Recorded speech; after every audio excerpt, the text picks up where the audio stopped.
Hit that, and we'll start. There we go, we're now live. Hey, hey. Hello. You and your meow, Jesus. You've already got 3 watches. Yip, yeah. Yippee-ki-yay!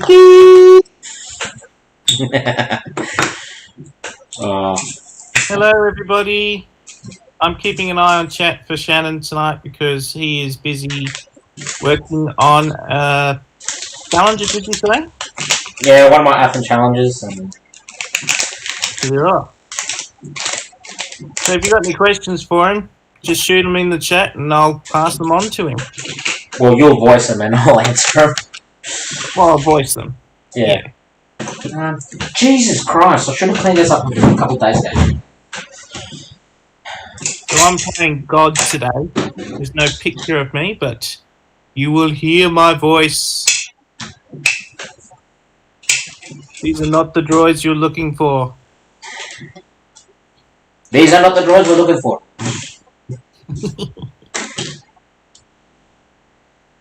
Jesus, I've got lots of solar screws, LEDs, jewellery, phone, brush, tape measure, wire. I need that. I need that. I need that. I need that. I need that. I need that. That's useful. They can all stay there. Hello, Ben. I'm probably going to butcher this. Ben Melidio. Melidio. Yeah. How are you? Yeah, he's How old are you again, Ben? You're probably like about 16 now. Oh, young fella. Yeah. No, I know him through the train shows, and there was one year he was my helper at an exhibition. Like, he was helping me run my layout. Cool. Yeah.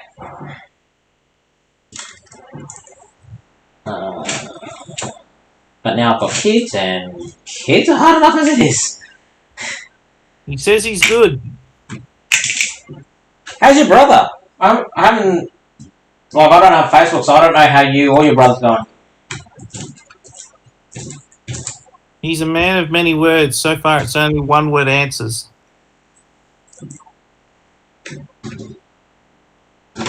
Yeah. Actually, bullshit, you're 18. Ah. You can't be 18 already. No. That means Don't do that to him. That means you have your license. If you have your license, that means you're a danger to us all. When I was his age, everyone swore I was 16. And that was when I was working in the hobby shop. God, that's a long time ago now.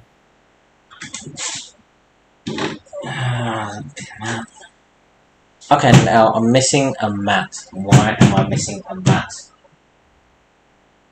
I had a mat here. I had a mat. What did I do with this mat? This has become a really good stream so far, isn't it? I'm still setting up and I'm missing a cutting mat. What's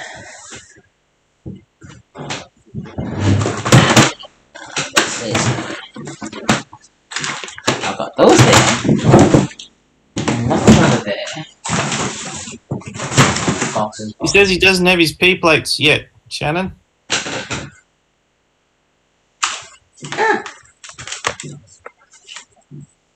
Well, that's okay, I guess. He's not a danger just yet.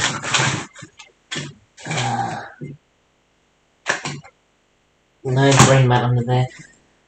Whoa. Okay, I've got to think for a second. I've got to put my thinking cap on.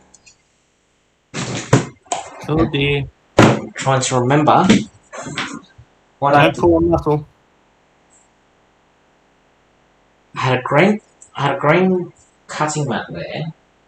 Because that's my main one, which is for the biggest job, but I've got this other one for my smaller jobs and decoder installs. I don't know what to do. Yeah, you got a nightbot.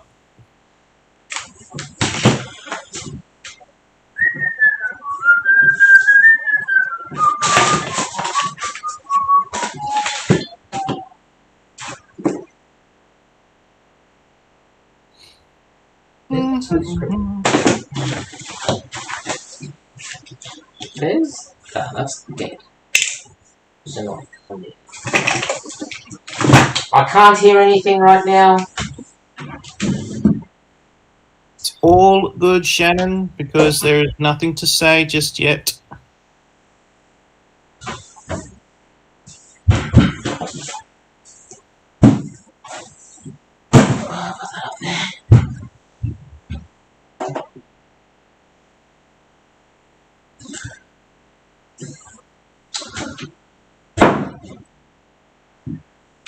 What did I do with that green cutting mat? What was I doing with it? Did I cut anything out there? No. Yes, no. No. Yes, no. No, yes. Yes, no. No, yes. Track that pen. I bet you I've put it somewhere and it's fallen. I've seen it once or twice when I've been in Melbourne, Ben. The Long Island Steel train. It's boring for me because it's usually just a BL and a G, or two BLs or two Gs. Yeah, him and his brother and his dad do a lot of rail fanning. I miss doing rail fanning. I did some rail fanning this weekend, and that was fun. That was great.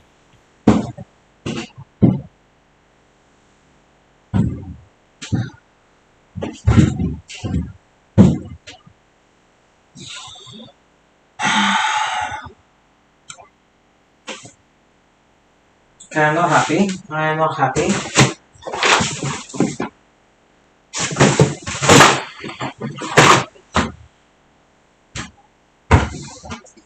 It's not under your other mat, is it, Shannon? No, my other mat's double-sided taped down. Ah. And nothing gets under that. It's just weird because I swear I had it like a couple of days ago. And it lives right here. Yeah, that seems to be the story of my life too. Oh well, this is still plastic. It's just easy to work on, and I'll just do that. And I need. Oh, it's going over to Cube. Oh, that's interesting. Yeah, I think now that Ben knows you're an Aussie modeler, he'll stay up for a while.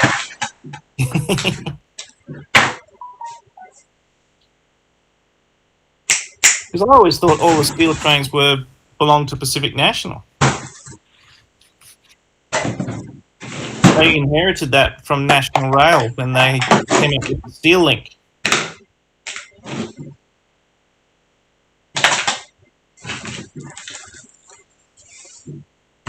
Okay, so I've got that and that. Do the Long Island steel trains run past your place, Shannon? What, through the Stony Point line? I'm not sure where they run. I just know that they go that direction-ish from Melbourne. Actually, Ben will probably have a better idea than me because I've got the Stony Point line which goes to Blue Scope. That's probably it. Yeah. Anyway. So, this Challenger. Anyone want a remote? Where's the camera? There. Oh, I don't need it now.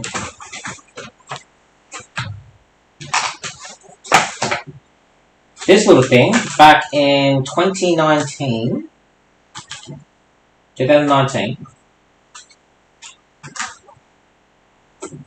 I was running it at an exhibition, fell off island, and all of a sudden it just started stopping. Now, at the time, I didn't realise. That's good English. Yeah. Well, it started to stop, like shut down, and you know it was making a short circuit, and I didn't realise it was the cause because obviously when there was a short, it shut down the whole system, and it was always every time it hit a set of points. The trains go to Hastings, I'm told. Hastings, yeah, that's Stony Point line. Okay. No, wait, Hastings. Yeah. Anyway, so didn't realise it was the loco actually shorting out, and then after a while, after about an hour and a half of running, the whole layout shut down. This was tripping. I'm like, oh, what's going on? Oh, this thing's bloody derailed again. Gone over and grabbed it. I touched the tender, and it was fairly soft. It's melting. Yeah, it was starting to overheat and melt, and this is probably not going to do it justice, but I'll give it a shot anyway. Yeah. Is it actually damaged? I don't know how well this is going to work. Yeah. Can you see that little dent in the top there? I'm trying to get this camera angle properly. It's not focusing. Oh yeah, I see it. Yeah, see how you look at the whole thing, everything's nice and the same colour, and then you just got that dark black spot. Yep. That's actually kind of dented in.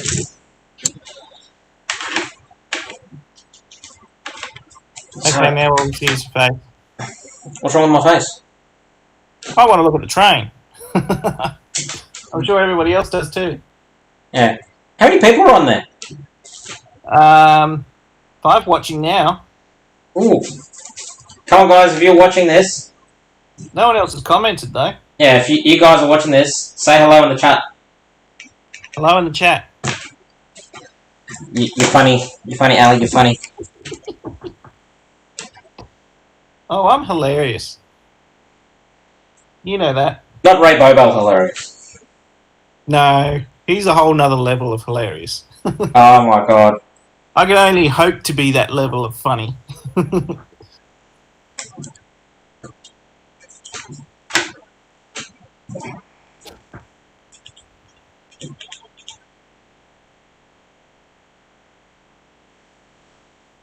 Actually. Oh, we have an Elton Erickson. I'm not going to pronounce his middle name there.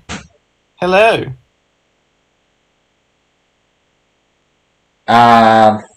Is it Soderstrom? Yeah, that's what I was going to say, Soderstrom. Soderstrom? I'm only familiar with that because my stepdad's Polish.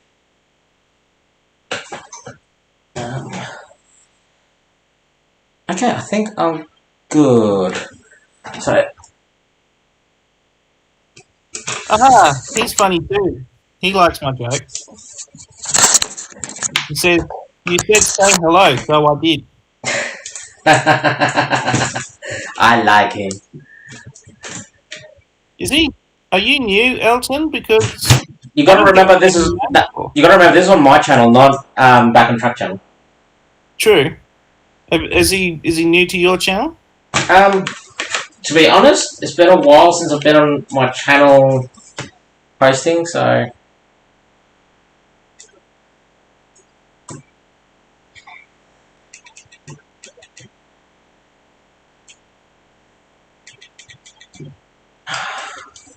I just have this really good torch, and now I don't.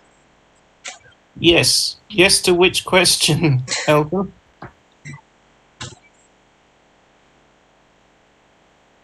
Hey, John's on. Oh, hello. Oh, really? Well, that's good to hear, Elton. I wasn't sure if me posting on Reddit was actually achieving anything. And we also have Gaffer Haynes. Love the shirt, Shannon. Good. Oh, Elton says he found you on Reddit some month ago. Yeah. Ali, you're gonna love Gaffer. Gaffer? Is he the one that you were talking about that refers to himself in third person? No, that's Moose, and he's in the States. Gaffer's in South Australia. Oh, South Australia. Actually, Gaffer, if you want, do you want to jump on the chat, say hello and whatnot, and poke fun at me? Or do you have work in the morning?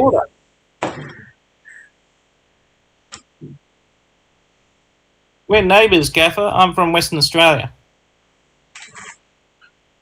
Gaffer's the mate between the sandwich. That made it sound really gross, Shannon. Oh, trust me, half the stuff that comes out of Gaffer's mouth sometimes. Well. Have you been talking about me, Shannon? Sorry? He says, you been talking about me, Shannon. Only good things, Gaffer. Only good things. You know, how you look, what you like to eat, how you dress.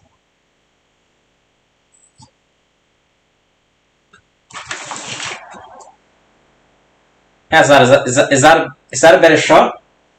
I like that other one you had before. The only problem was you had the lamp in the way. How about that? There you go. At least you can see the whole thing there. Yeah, that's what I'm aiming for. He says, hope you've been rubbishing me to hell and back. Neighbours. WA, I forgive you. And it's on. Good old wait a while, huh?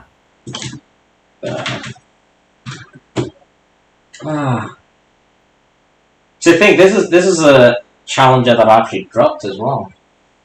Is that how it got the dent? No, that dent it's polished. Like the color of it's polished. So it's been done by heat. Elton says, yes, good. Not sure what he's referring to there. And Gaffer asks you to zoom out, but he shouted it in capital letters. Zoom out. Gaffer. Zoom out! How's that? And now I can't see anything because it just looks like a long black rectangle. Elson says, that's a lot of wheels. Oh yeah, it is. Actually, bear with me 2 seconds. I'm going to try and find another torch. I need more light. Actually, what am I talking about? I've already got some on the top of my head. Jesus, Shannon, you forget. Gaffer says, I'll come up for a bit, if you like. Can you handle it? Alright, Gaffer, I'm just going to pop over to Hangouts. I'll send you the link.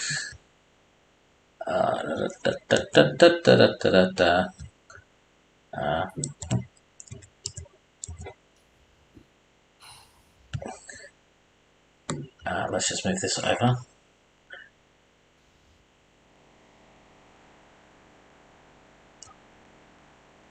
You got 6 watches too. Yeah. Oh, what the hell? Gaffer, it's done it again. It's done it again. I don't know what's going on again. Ugh. New conversation. Oh, you are it. Actually, you know what? I'll just post it in. Ali, can you post the whereby link in the chat? Hang on a sec. And I'll lock the room, so that way. Lock it out.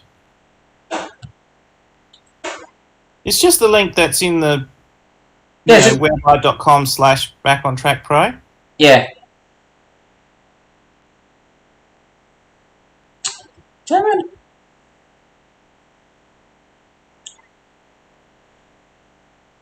I have to go into the other account.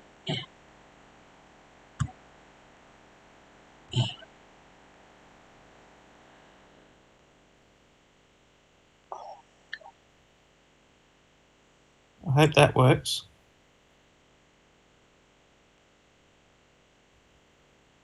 Settings. All right. Bye, Elton. See Elton. Room background.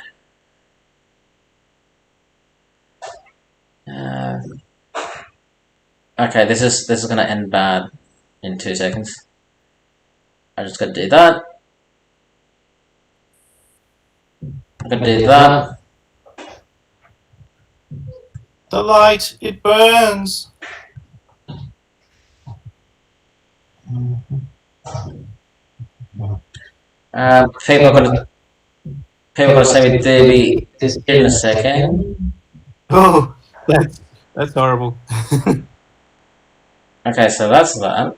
So now if I just go,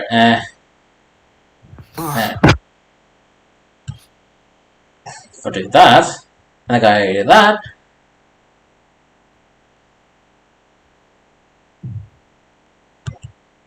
Ta-da! Oh yeah. How does everyone like my new glasses? You will join the Borg. The distance is futile. You'll join the collective. Yeah. Did you send Gaffer the link? Or put it in chat? I put it in chat. I'm not sure if it worked.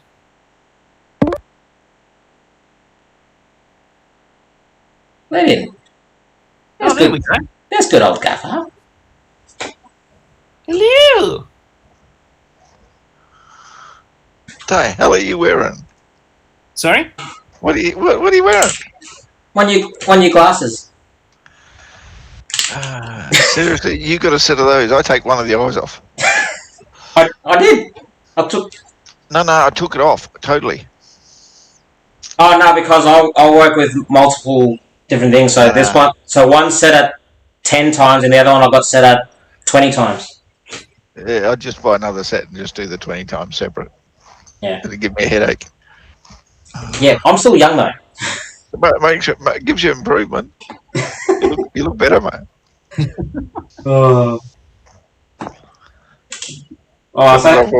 Covers up almost as much as that hair does. Jesus Christ, you're onto it too. There we go. God. That did not take long.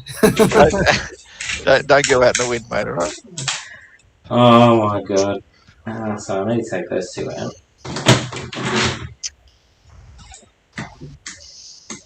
Actually, those headphones aren't doing much for your hair either, Shannon. Oh, Jesus Christ! At least they cover up those big ears. Oh, this is a turn from watch Shannon live, do something, to let's abuse the crap out of Shannon. So much for the bloody Athearn, isn't it? You asked for it. Oh, that's right. I've got to change the camera again, don't I? Yep. And I don't know where you put the link, but I never got no link. Oh, I was trying to use it on Hangouts and then it wasn't working. I put amazing, it in... amazing how I got here anyway.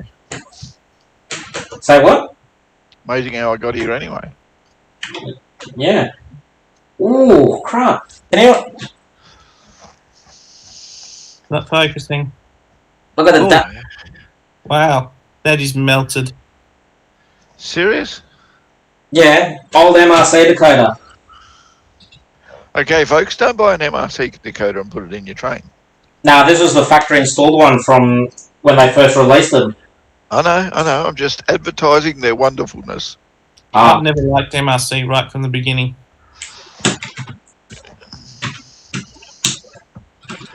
Don't ask me about decoders. I'm having trouble doing DC.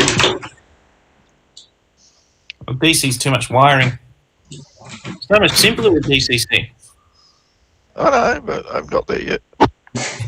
There's my layout. Look, see, that's it. It's a circle. It's a spherical. Yeah, Gaffer's a simple man. Well, I got no room for one, so I haven't built one yet. Even though I must admit, I did build this. Yeah. That's the engine of a forget if I can remember the name of it now. It's like an F7. Something like that. Of one of these. See, it's one of these. F unit. F unit. Yeah, I had to scratch build the engine. There are no engines you can buy to put in them. And you go, but why would you scratch build an engine? Well, because that's a dummy unit. It didn't have an engine.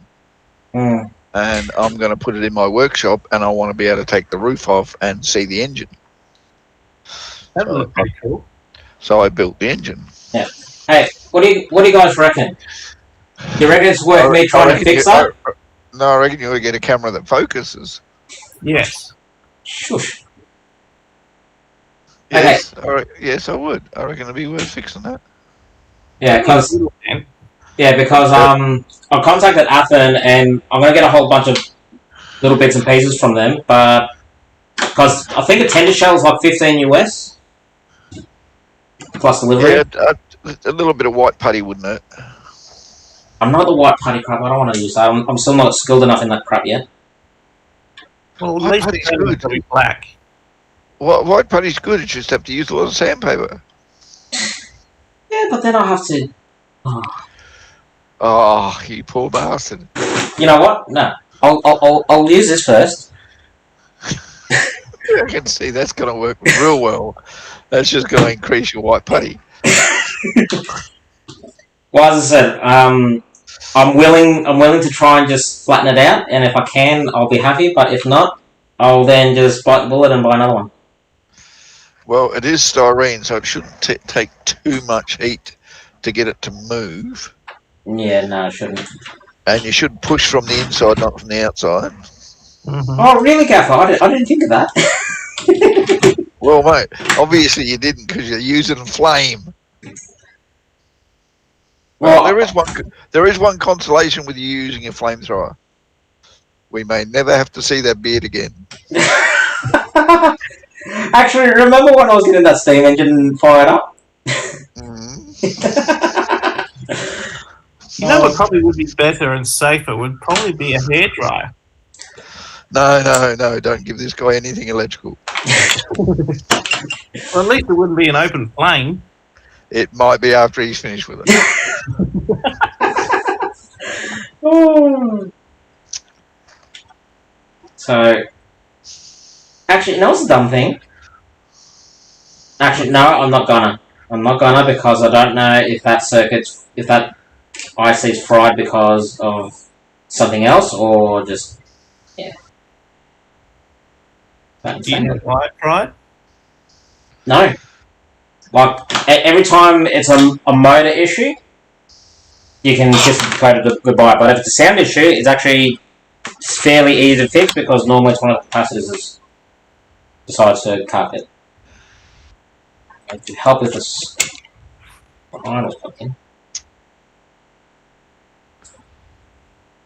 Ben says, Dad and I use a blowtorch for the brass wagons we have built. Actually, Ben, I started to get into brass. Yeah, that's a worry. Yes. Yes, just hearing about it's worrying me. Yeah. Actually, hey Gaffer, do you know if Ron's back from work yet, or? Bye, John. See, what's the time? No, they'd just be getting up. Yeah, he might be on his way back from work, yeah. Do you want to send him a message, get him on here? I don't even know what time he gets home from work. Hold on, I can't find my phone. Yeah. Yeah. Well, give me a sec. I'll send him a text. Yeah. Oh, you got his personal phone number. Yeah. Oh, maybe I should grab it. You'll have to talk to him. Back in a sec. Yeah, easy then.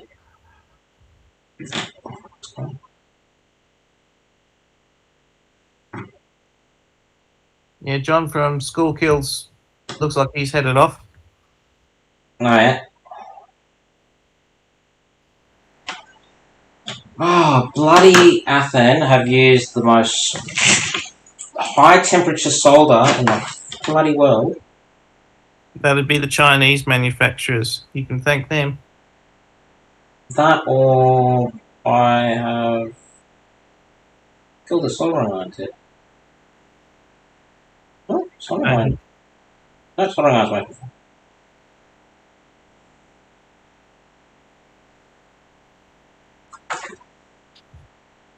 Yeah, this will be interesting. Here we go. So I've got to take that wire out. Did you burn a wire as well? No, this is the speaker wire. So the speaker's okay. Oh yeah, like you put the loco on the truck and it fires up straight away. But after you run it for about 10 minutes, it starts to choke. All right, mate. If you're going to work on an Athearn doing the chip and everything else, at least explain to the audience what the frig you're doing so everyone doesn't get bored. That's why I'm asking questions. Yeah, that's... Yeah, I know, but you're not asking the right questions. Well, you see, okay, do you want... Leaving. Yeah, well, okay, well, at the moment, I've just removed the MRC decoder. I'm now going to butcher it because I'm going to reuse the plug. And And then I'm going to install an ESU decoder. And also, to butcher this, I'm keeping all these components. I'll keep capacitor. I'll keep that capacitor.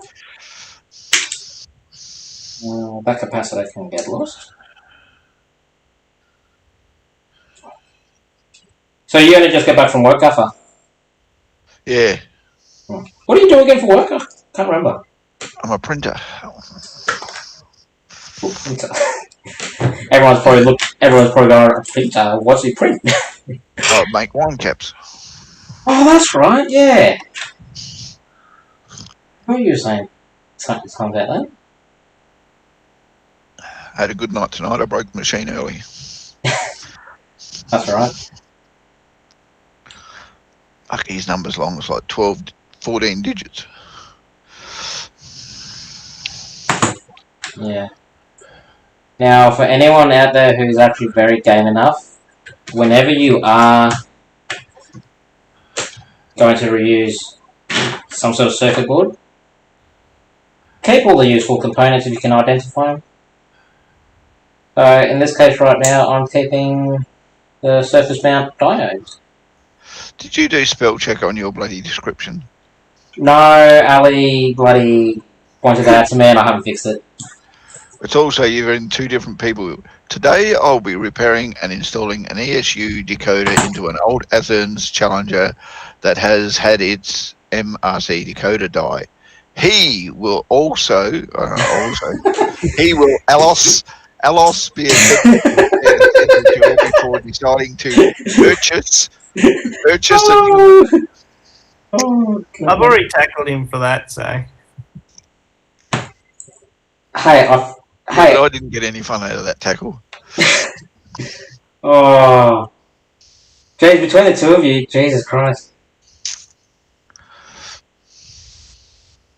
That's another. My background is I was a clerk in the Air Force, so, you know, spelling and grammar is my thing. WA and a clerk. Jesus, a lot to hold against you, man. Hey, there's two people you don't piss off in the Air Force. That's the clerks and the cooks. I got bad news for you, but I pissed off the Air Force. What did you do? I don't know. They just told me don't ever bother coming back. Oh, All right, whose wife did you sleep with? ooh, straight to it. Only one? Only one.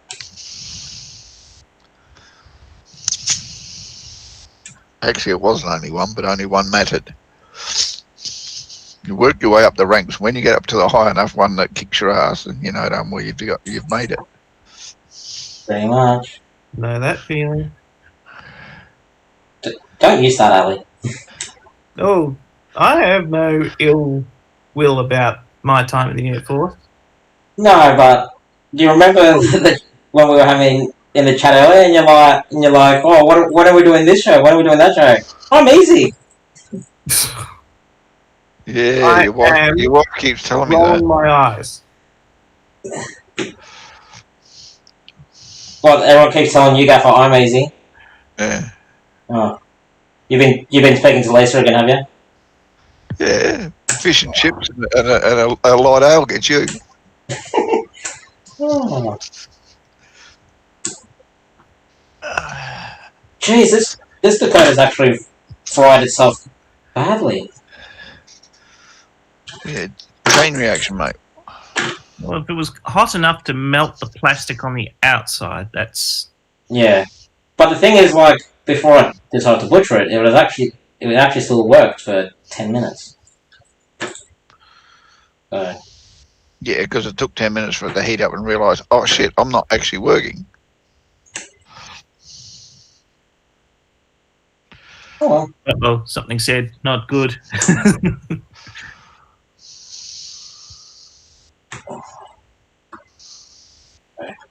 Bugger off these ICs, which is in charge of the motor control.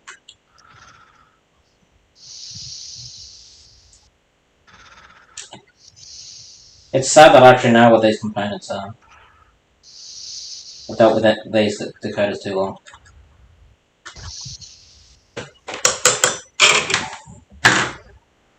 It'd be wonderful if we actually see what he's doing, but you know, we yeah. live and Oh, learn. you can't. Someone could have said something, Jesus.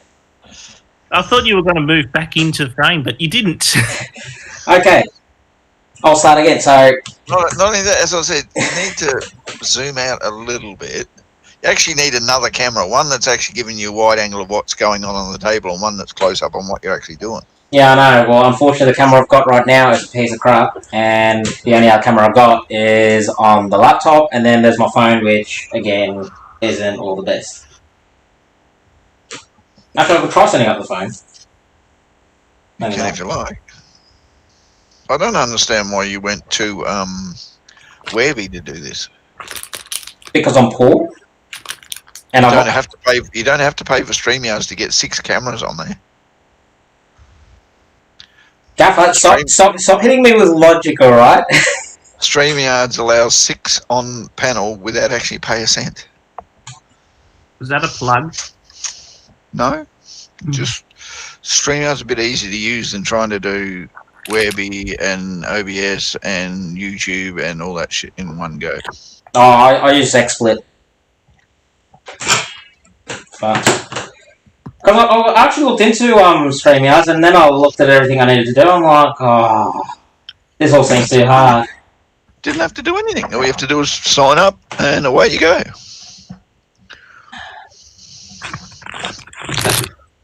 Maybe if I have time tomorrow, I'll look into it. But I'm not promising you anything, Gaffer. I'm not promising you anything. I'll put it this way: how hard is it for you to get on Ron's channel? Sorry? When Ron does a panel, how hard is it for you to get up there? I have to get his attention first. But once you get up there, yeah. Again, stop hitting me with logic. then all you have to do is link that account that you use to get onto Ron's what's name to your YouTube account, and it will automatically do the rest for you. I used to like you, Gaffer. I used to like you. Now you're annoying me. Oh, good. It took me a few minutes, but I got where I was going. Oh, God. See, Jeff is like me. He's the man of logic. Yeah, but then you get Ron in here, and then Ron adds a joke to it. Yeah, but I like to keep poking the bear until the bear pokes back. You like living on the wild side. No, I just like poking bears. It's like Steve Irwin. Crikey, it's a tiger. Let's go poke it with a stick. Yes, but I draw the line at the stingrays. Yeah. What exactly is that you are fixing with the loco? He's not actually fixing anything. He's dismantling it and saving the components. He's supposed to be putting an ESU, a lock sound, isn't it? Lock sound? It's a V4 lock sound select, the last one I've got. Yeah, into the loco, but he's decided he'd rather dismantle the one that he's got first. No. The reason I'm dismantling it is because I'm going to cut the circuit board, get rid of all the components, reuse the pinouts, so that way I can just plug and play with it without having to hardwire the shit into it. See, now that's what I call explaining it to the audience, so they can't just sit there and go, what the fuck's he doing? Well, I'm going to see he's going to lose his finger in a minute. What the hell is he playing with? lose my finger. Why are you doing that? Well, Gavin, you see, I'm not very good at explaining things. I just do. I just do. I don't explain. I do. I'm a bit. All right. I'm going to make it so that you can do something even better than you did before. There you go. All right. People don't need to see me. Now. And so that gives a little bit bigger picture for people to see you very fuzzily in the background doing something. Yeah. Hence why I am not showing my camera either. No, you're not showing your camera because you say you're not camera worthy right now. No, that is true. I am sitting on my bed. Oh God, nothing can be worse than the beard he's supporting. What? Said nothing could be worse than the beard this guy's supporting. There you go. It's another attack on the beard again. Can everyone leave my hair alone? I'm trying to, but it keeps getting in the conversation. Oh, at this rate, It gets in Shannon's food too. oh my God. Left, right, and centre. So how much of this board are you going to use to interface the other two? Pretty much all this front section. And then the back section, well, it's going to be cut off and discarded. Yeah. Oh, I'll keep it aside. I'm still going to pull it apart at a later date. But right now, I just need to get this part back so I can go snip. So can everyone... No, wait. Where's the camera? I'm trying to find the bloody camera. Snip. You see that thing, Shannon? You see that thing with the big eye on the front of it that's looking down at the table? That's your camera, mate. Really? I thought that was my one-eyed monster. Oh, we're almost seeing the one-eyed monster. If you don't move the camera, we're going to see more of your one-eyed monster than you want. Oh, Look, there's the kids. There they are. yeah, gotta have the kids. Oh, jeez. I really gotta buy a better camera. And a better tripod, and a better desk, and... There's nothing wrong with this desk. This desk is quick and easy to set up. I don't own a house, I rent. That sucks a bit, doesn't it? Oh, yeah. That's why I bought a house. I got sick of renting. Yeah, well, Gaffer, unfortunately, I'm in that part of... I'm part of that generation where I decided to have kids a little bit too early. And now I'm screwed for a little bit till I can actually afford a house. Well, your missus did take something seriously. You poked at her in fun. Ali's, you're probably just sitting there like, oh, God. I hear nothing. I see nothing. Talk about the what? Why talk about the life? Because we're talking about you. Oh, Crystal's ears are burning. We're talking about the regrets of youth. Stinks in here. What do you mean stinks in here? You don't know we're talking about you and you can't hear us. Yes. Do you want to hear what we're saying? I don't know, do we? Crystal, trust Does she? me, I don't wanna Really, hear- does she? Does she really want to hear what we're saying? There you go, now you can hear what everyone's saying. Oh, you're going to regret that decision. Oh, yes. Okay, We so- were commenting on his facial hair, or the lack thereof. Even Crystal finds it funny. I mean, you could have a good look at it. Everyone would find it funny if they got to see it more often.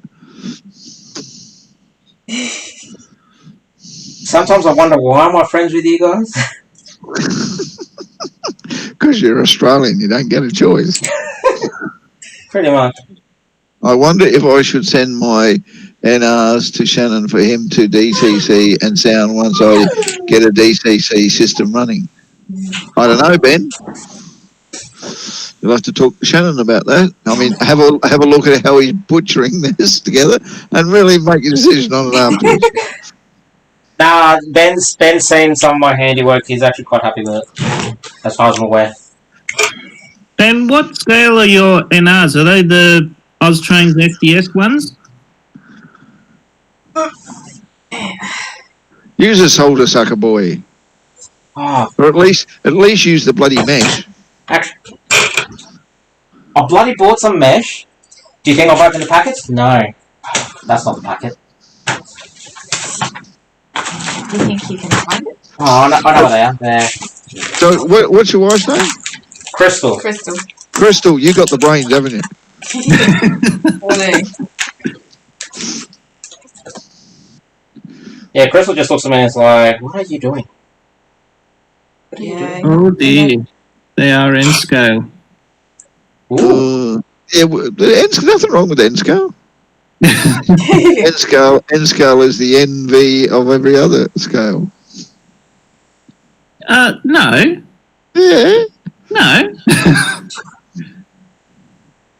I Yeah, think come on, it it doesn't work when you say HO is the HO of it. No, it doesn't work, mate. I don't know, but honey, if you are enjoying the smell, stay. If you're not enjoying the smell, you can leave now. Love you. Love you too. I'm bored out Oh, there. please stay. We need some intelligence in the conversation. Yes. I'm bored out there, and this little child doesn't want to go to sleep. Again. I'll tell you the same thing I tell my wife when she complains about our 6-year-old. You wanted her. Well, it takes two to tango. You do know that, right? I just look, mate. I got my 5 minutes of fun. I'm happy now. Oh, this is such a blokey conversation. I feel awkward. Yeah, the thing is, what would happen if Claude was in here or when Ron jumps on? Oh, Claude. You saw his comments earlier, didn't you, Shannon? No? He was telling us to get a room because we were chatting in the main chat group. Oh, yeah, I remember that. I was like, Jesus, what's wrong with that?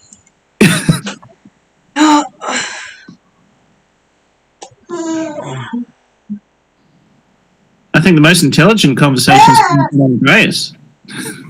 Very intelligent conversations. Yes, they are the hardest to find at the moment. But then again, anything in N scale is hard to find these days.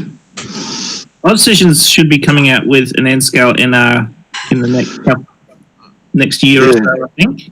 Yeah, if you're a millionaire. Actually, well, that's why I go to Steve and I get him to consolidate all my packages.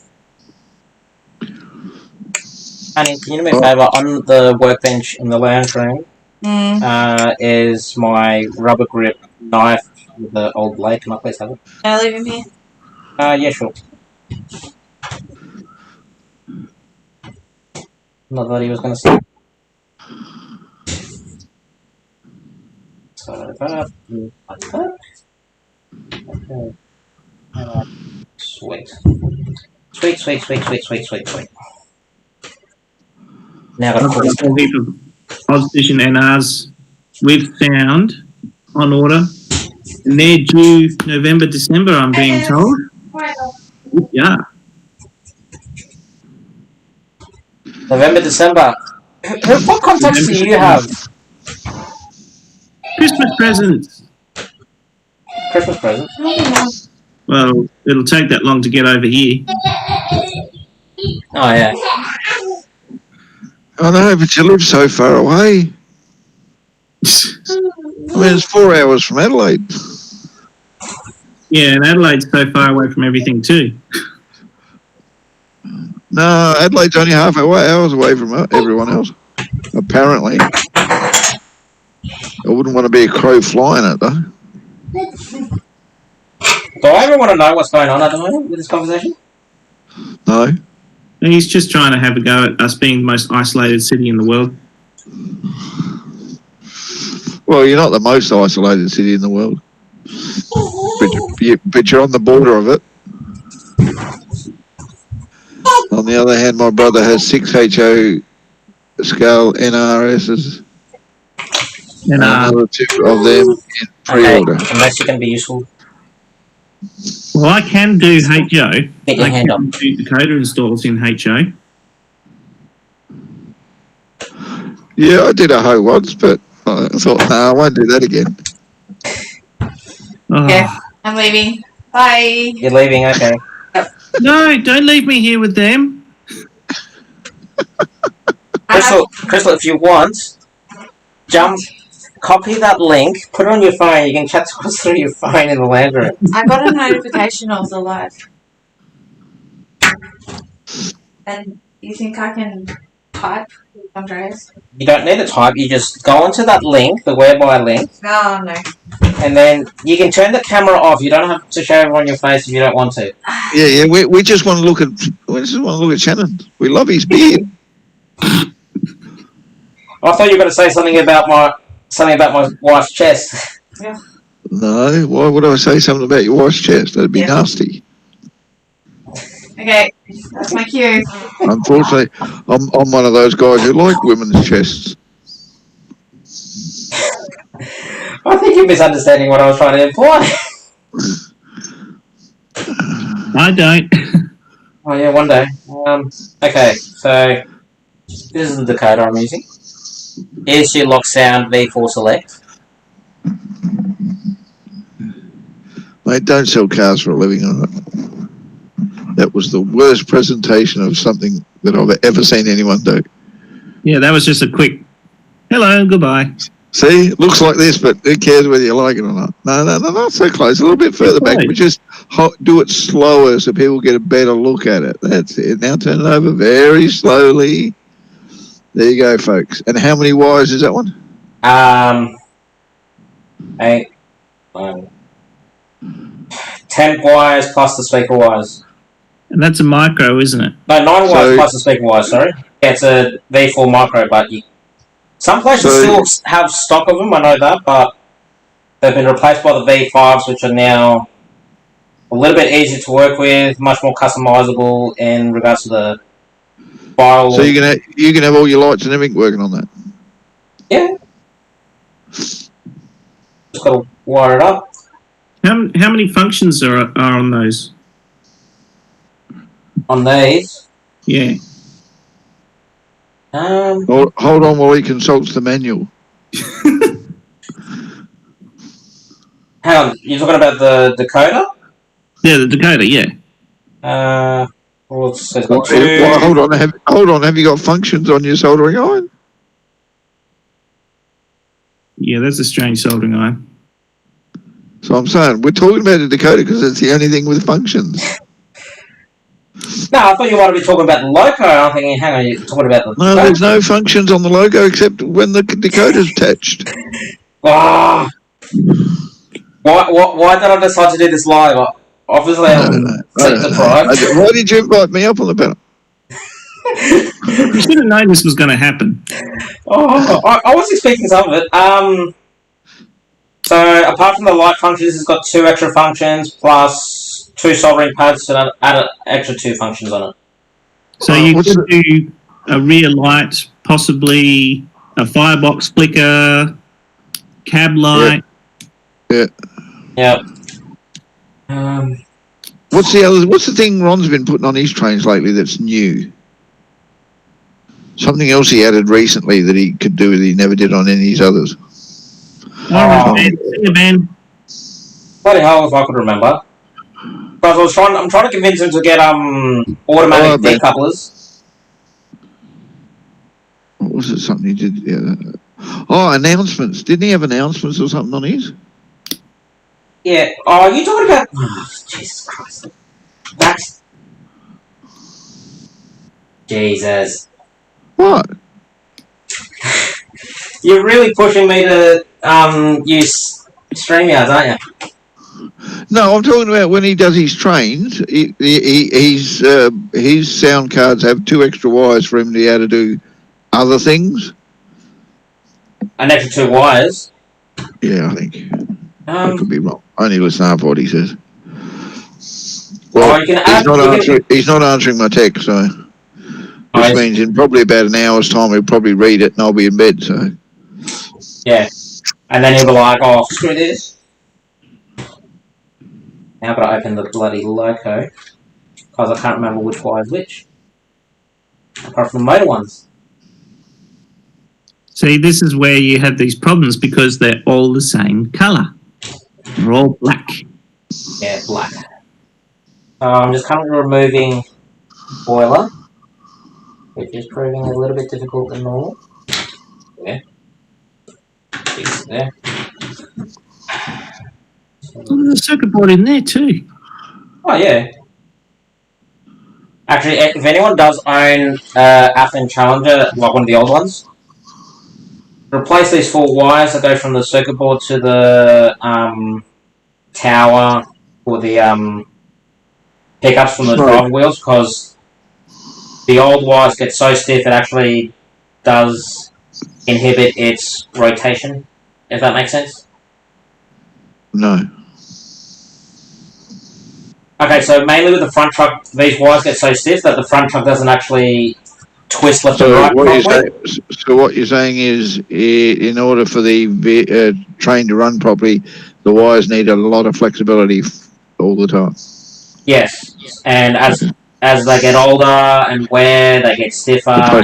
The plastic goes hard. Yeah.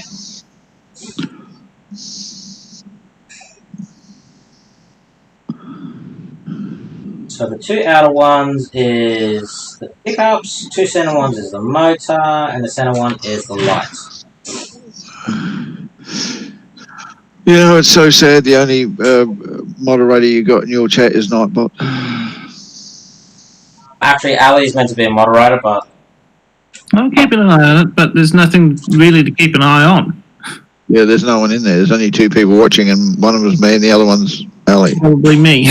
oh jeez, I thought people loved me. No, people love trains, and you just happen to own a train, so. What, you say I don't own any of these? No, there are no other redeeming qualities about you that are worth listening to. Ooh, shots fired. Oh, jeez. Maybe if we ever need some comedy relief, we'll just invite Gaffer onto the show, and he can. Every time Ron said it the other day. The only reason we invite you on is we want comedy relief on his channel.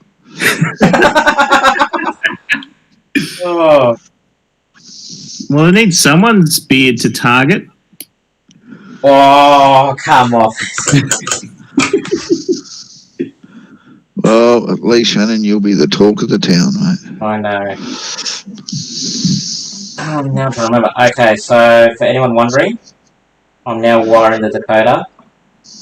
For those guys that are new to wiring decoders, black wire is the left rail, red wire is the right rail. So red and black is the rails, red for right, left. The motor wires, which are the two in between, was plugged. Orange and grey. Yep, orange and grey. Again, orange is the positive of the motor, grey is the negative of the motor.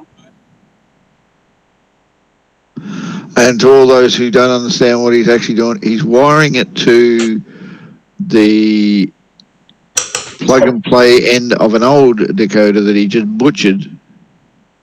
And the reason he's done that is so he can just plug it in and doesn't have to keep soldering up the wires every time he wants to do something.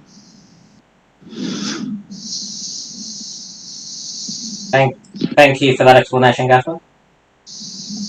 And that is how it's done.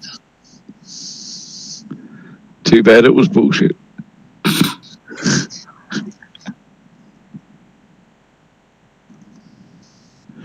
And if you can't see what he's doing, put your glasses on. You still won't be able to see what he's doing. Yeah, because it's pixelated. Oh, I'll bring it up closer in a second. And the last but not least with this decoder is kind of how Athearn has wired this locomotive. The front light actually picks up the positive from the front circuit board. So it goes straight to track power. So the center wire, is the forward light, is just the negative, which you can do. Some people do get a little bit scared about that, especially when they first see a 6-pin decoder. Got a 6-pin like that. For those of you who are watching this on replay, that little section up in the top right-hand corner of his screen is him doing the soldering. All this shit down the bottom is just shit. It's just decoration to make you think he knows what he's doing. Oh, see, there you go, in the middle of the screen now. So I'll just show you what I've done. This one. Alright. Damn, I really do need a better camera. Well, one of those at least has autofocus.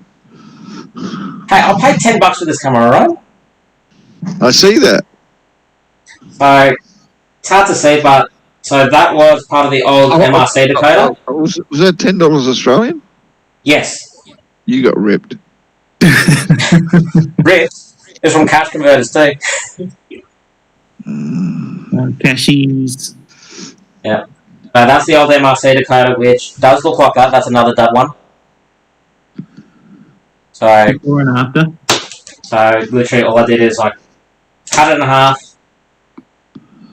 So there's a better before and after. That'll sit there, like so. I'm gonna move the wires out of the way so they don't get pinched. What I'm gonna do as well. Now, anyone who does like to reuse circuit boards, there's one thing I do after. Just score around the plug that you've soldered, just to break any of those copper traces on the circuit board.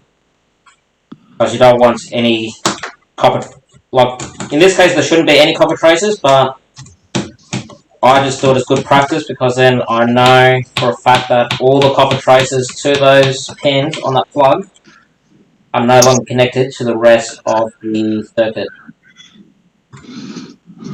No chance of short circuits either. Yeah. Because I have had that happen before. Lesson learned.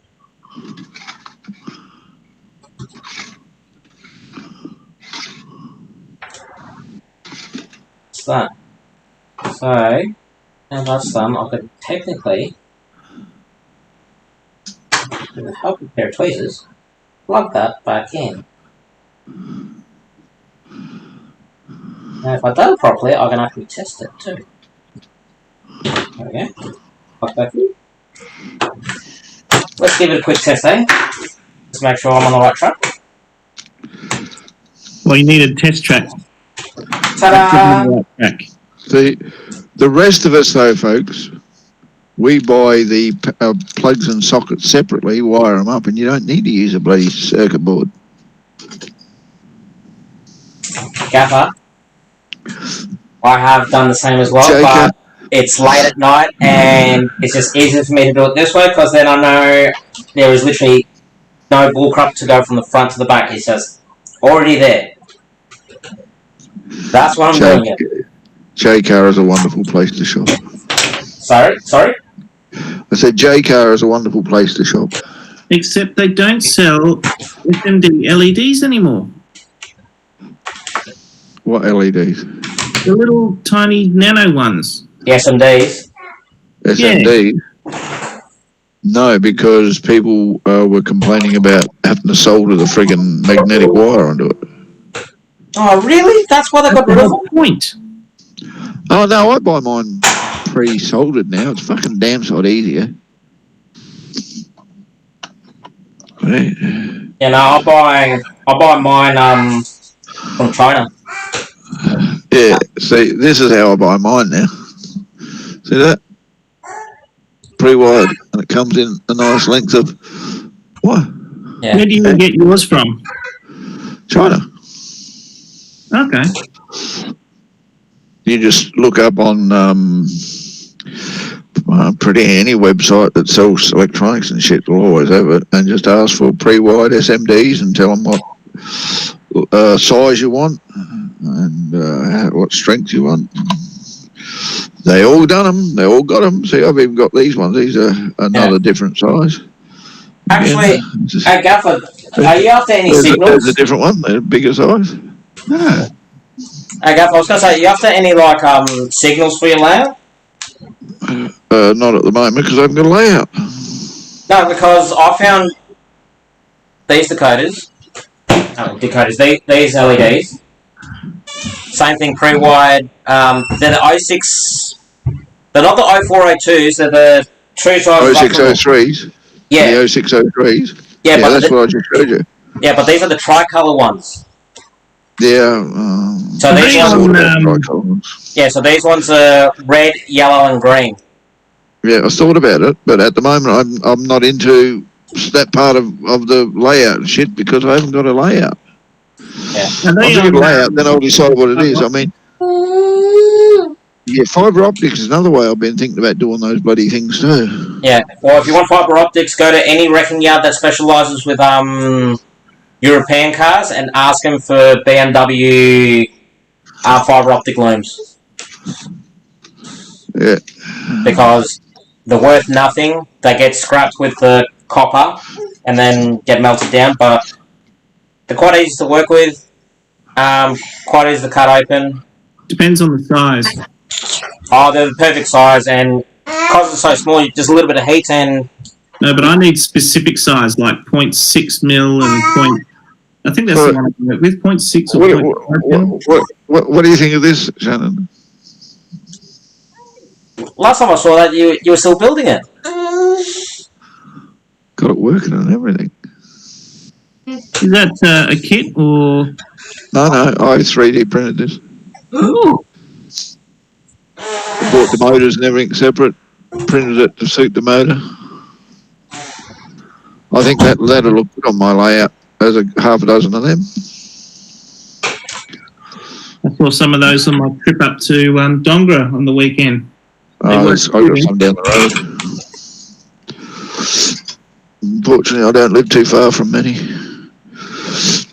Not close enough to hear them, which is a good thing because they're friggin' noisy things. Oh, the big woof, woof. Yeah, but it's not just that. When the wind blows in the right direction, you can hear it as it goes down. Oh, kind of like when you blow into a pedestal fan when you were kids. Yeah, but a little bit more slower motion. It's like slow motion pedestal fan. Yeah. Yes, it's kind of it's like Chinese drip torture. Yeah, it's soothing, but I couldn't listen to it 24/7 like some people have to live near them. For anyone wondering, I'm just wiring up a temporary plug to my speaker. Well, we thought you were burning your fingers, but obviously, not quite. I'm just going to do this again so people can see what you're actually doing.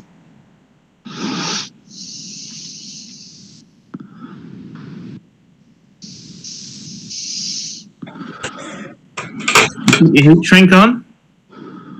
Sorry? Did you put your heat shrink on? Did say temporary. Because my decoder's just sitting there, that's all there. And now, if I just go to my laptop and say go, and then I press F8. The truth be known is he said temporary because he knew damn well he'd stuffed something up. And then when you reminded him what he stuffed up, he thought he'd be smarter and say temporary. Well,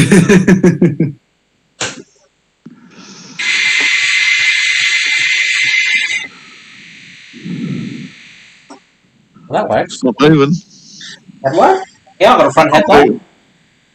Not moving. Hang on. That's reverse. Have I got the motor wide? Right?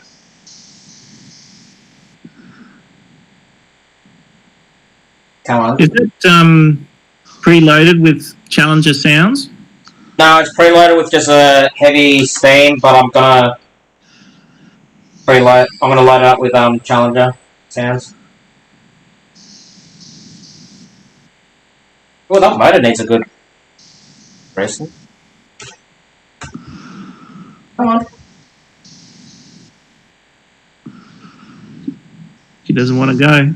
No, it doesn't want to go at the moment. Reminds me of the night he showed us his steam engine. That didn't want to go the first time either, or the second time, or the third time. Maybe that's what I find. Maybe the motor tapped it. Did you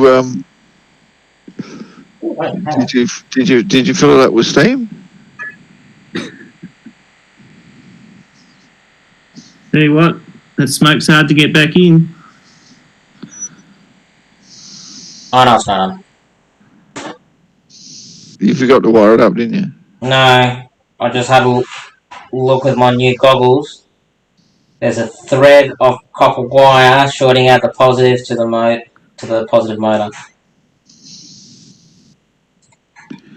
Okay, folks. So now that you've seen how not to do it,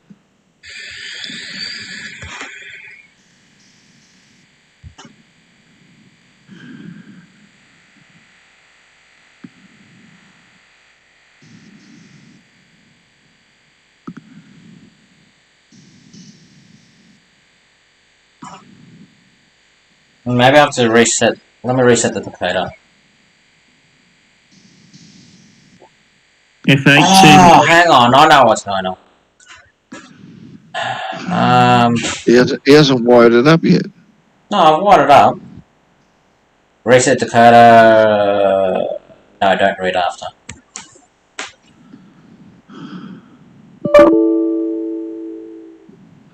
Doo-doo.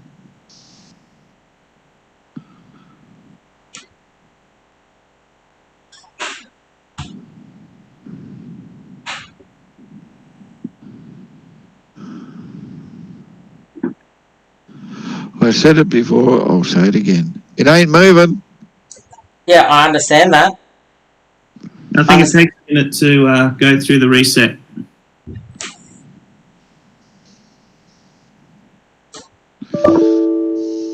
Reading decoder values from lockdown, select direct micro decoder into a lockdown. What do you mean?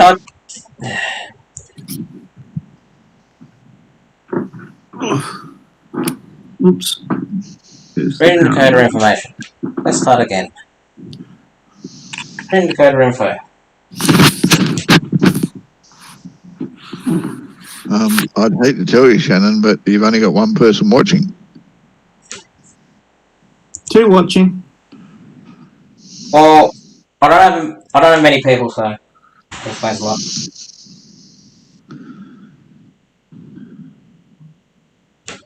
Jeez, that was a quick reset. So now it should be address 3. Yeah, I can hear it ticking.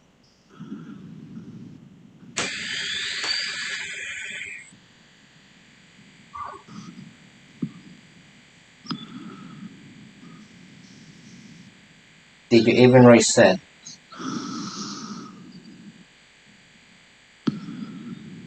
The motor's got charge in it. So either I've got... Let's go to decoder, let's change up the motor function. So if we go to motor settings, let's...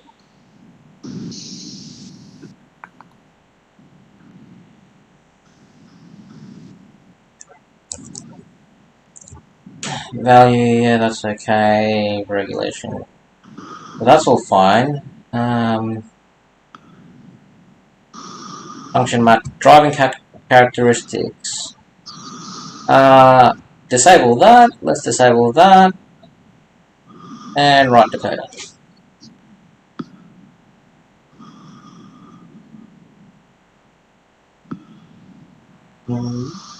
Override defaults.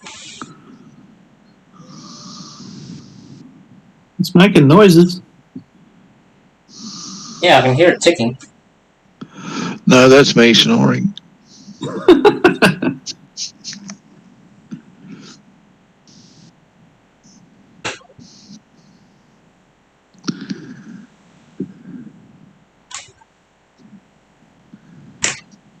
So if I've done that, now I should have no acceleration.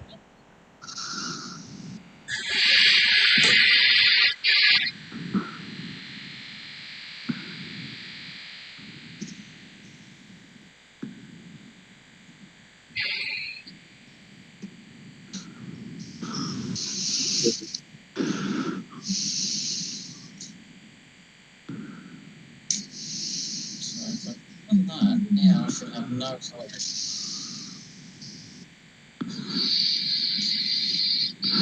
And all of a sudden it shoots off the end of the bench.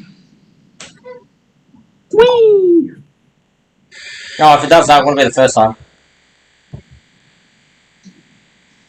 It's just odd because I spin the motor manually and it's back on me. Yeah, there you go. I would definitely look at giving the engine Maybe it needs a a wheel clean clean. and a bit of an oil. It probably does need that. Yeah, the wheels probably need a good clean too. And by the looks of that bench top, so's the track. It's brand new track. I've only used this track like 3 times. Oh, actually, hang on a second. That actually moved Hold on, because I tapped something. you've used the track 3 times and you've broken it already?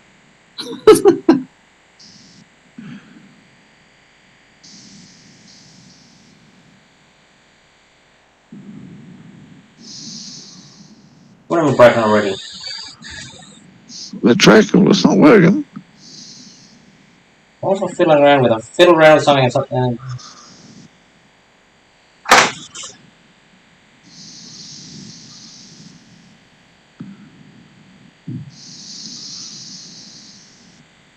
Maybe I need new brushes.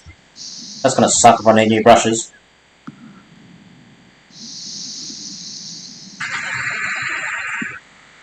So it goes forward fine.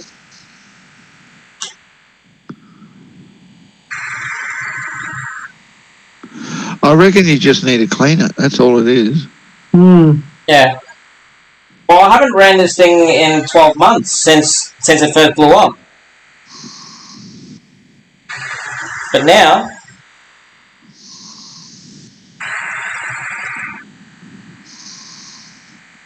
Okay, so electrically it's just sound. So now I know that all works now. Take a bugger off.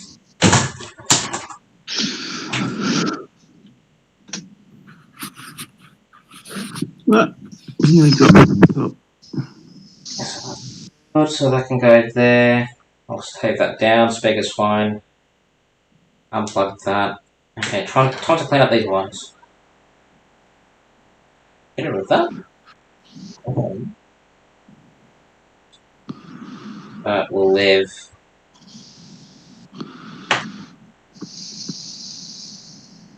Do I have enough room for that? I'll put it there because that will put a hole. Do I need that center one? No, I don't need the center one anymore. I took the blade thing out. Duh.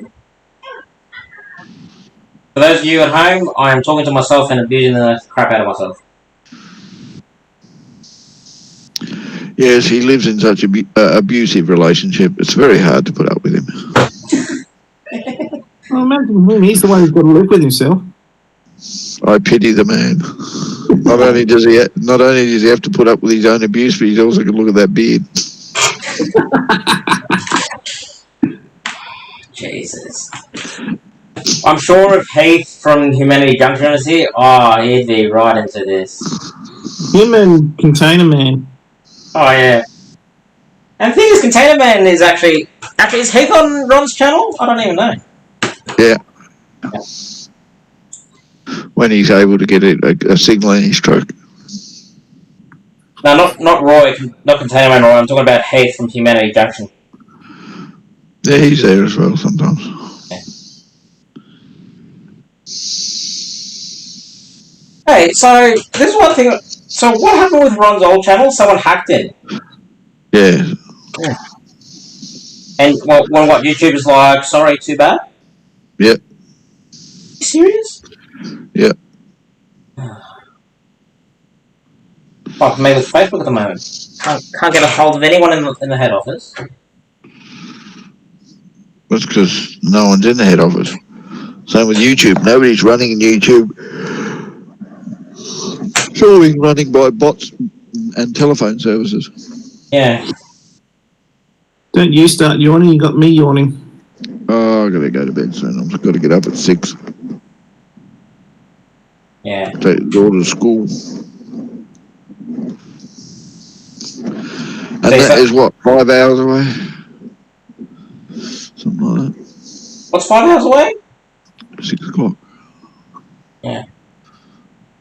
Well, Oh, it's 1:15 here, so it's probably about 12 at your end. Yeah, it's 12:44. It's only half hour difference. That's the difference. It's 4 hours WA. Yeah. It's 11:15 here.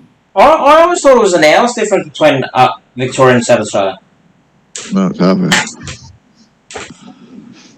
Hang on. Don't ask me why it's half hour. It's an hour by sunshine.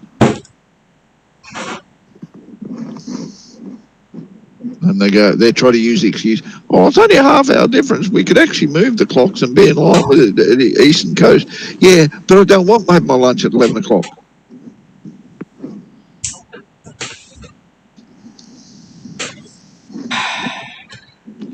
And that is our great country that we live in. Well, politicians are wankers worldwide. Well, they tried doing daylight savings here, and 3 times they've tried it with us, and 3 times we've had a vote straight after it and said no. We had a vote and said no, and we still got daylight savings. That's because WA politicians are pussies.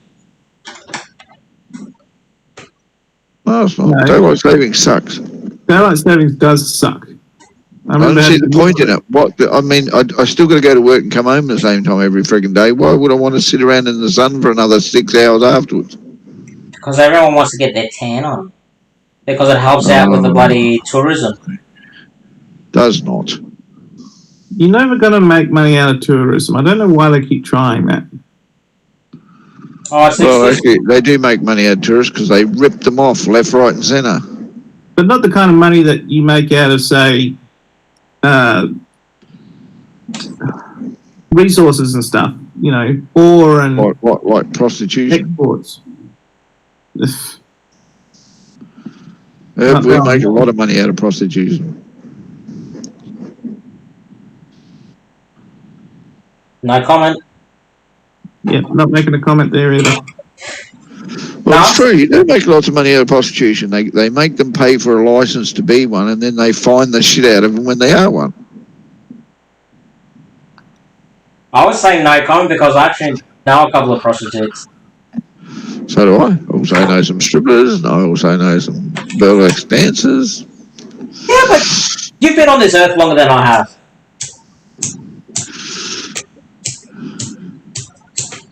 Are you kidding me? Yeah. He's got one of those little flame torch thingies, and he wants to really use a cigarette lighter. No, I want to use a cigarette lighter because I don't want to bloody blast the thing to smithereens.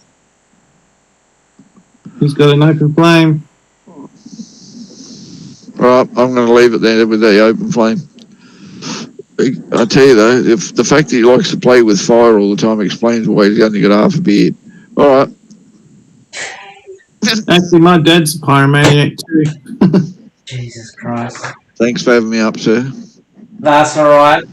Have a good evening. See you later, Gaffer. See you, Gaffer. I might catch around. on Ron's stream because I saw the other day he sent me a message like to join. I'm like, oh damn, I was asleep. Yeah, I know. He's doing it early in the morning. So early in the morning, I don't even make it most of the time.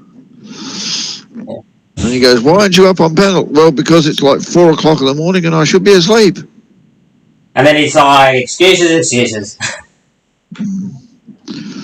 And he used to say, I do my live streams at such and such a time on a Saturday, on a Friday night because of all my Aussie friends who aren't awake by then.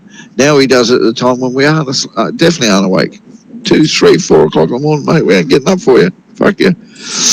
Yeah. All right. Take care, Gaffer. I'll talk to you next time.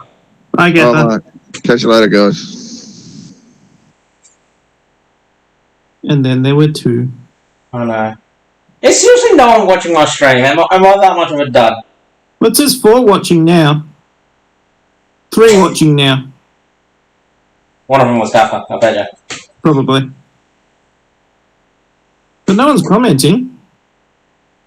They probably just got you on in the background, or waiting for you to say something funny. Or waiting for me to do something stupid. That too. So back with the whole explaining things, right now I'm making a plug for my speaker, so my speaker's plug and play as well. Yeah, I probably should point that out to people. It's just that I know what you're doing and I don't have to ask. Oh, Heath's here. Hello, Heath. You serious? Gaffer jumps off, Heath jumps on. Alright, send Heath the link. Let's get him on here. He says, hello, Shannon. I can tell that Ali did not edit your description. That laugh of yours, Jesus, woman. You really don't like my laugh? No, it's not that. It's just so evil. It's like there's a friend of mine, right? I told him because You know the actual demonic laugh you hear in movies, like that ha ha ha ha ha ha. Ha, ha, ha. Yeah, well, my mate, right? He loves a good joke and whatnot, and he has that laugh naturally. Oh dear. And the thing is, no one ever pointed it out to him until one day we were at a party and it was a dress up party. Can't remember what the theme was. I think it might have been what was it? I think it was a Pimps and Hoes party or something. Anyway, so we're drinking away, and like this, as I said, this guy, he loves a good joke. And, we're all joking about it, he's laughing, and I just go to him and like, has anyone ever told you when you laugh, you sound like a villain? And then he's like, and then he had a good giggle about it. Heard himself laugh after I pointed this out to him, and he was stuck in a loop.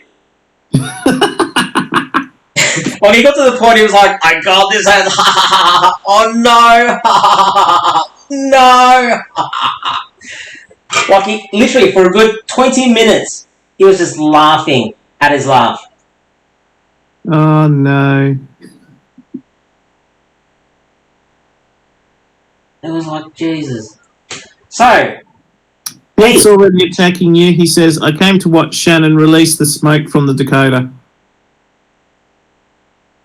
actually, Heath, if you want, I'll show you what the old decoder did.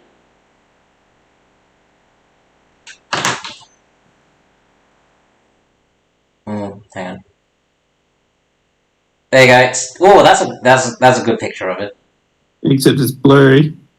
Yeah, but you can still see the bubble in the plastic. That is true. Look at that bubble. And the dent. Yep. There's a good picture of the dent. MRC decoder, Heath. MRC. You should call the loco Harvey. Harvey Dent. Actually, that's actually a good idea. Harvey the Challenger.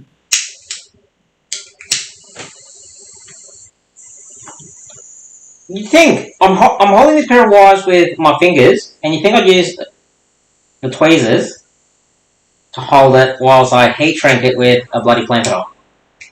Set it on fire. There was no fire. You can't prove anything. It's been recorded. Heath says, was that a decoder that you worked on previously? No. Okay, Heath.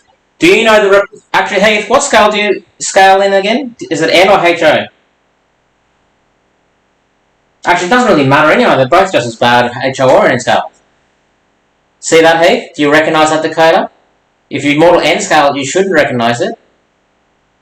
It is an MRC decoder that was factory fitted to the Athearns Challengers when they were first released in N scale. Same decoder in the big boys. Have a reputable reputation of blowing up, which is what happened to this one, which I've now butchered to use for parts to create this. Heath says, with all the electronics work you have, why don't you have a hot air gun? And he says he's N scale. Why don't I have a hot air gun? The reason I don't have a hot air gun, Heath, is because the amount of times I actually need a hot air gun versus the cost of owning one is far between. Like, for me, makes more sense to use a blowtorch, because I do a little bit of brass work with some miniature live steam, which I've got a live steam engine I'm rebuilding, so that's why I got this. But when it comes to heat guns, the only thing I need a heat gun for is mainly heat shrink. I've never had to do plastic repair or anything like that. And that light is now dead. Ooh, here's another one. Could have used this one. That one's new.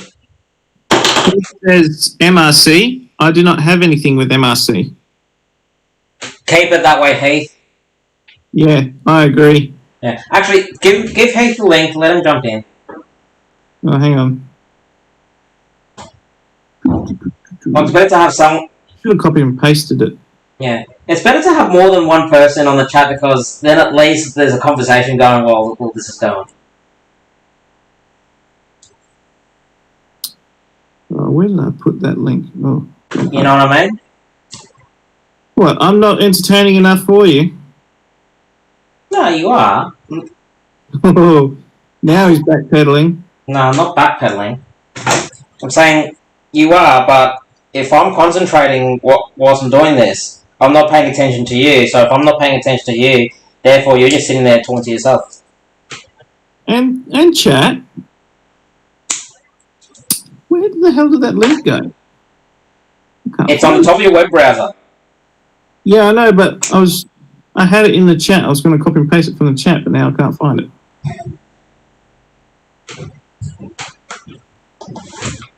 Fine, do it this way. Oh, hang on. No, I can't do it that way because I'm using my phone.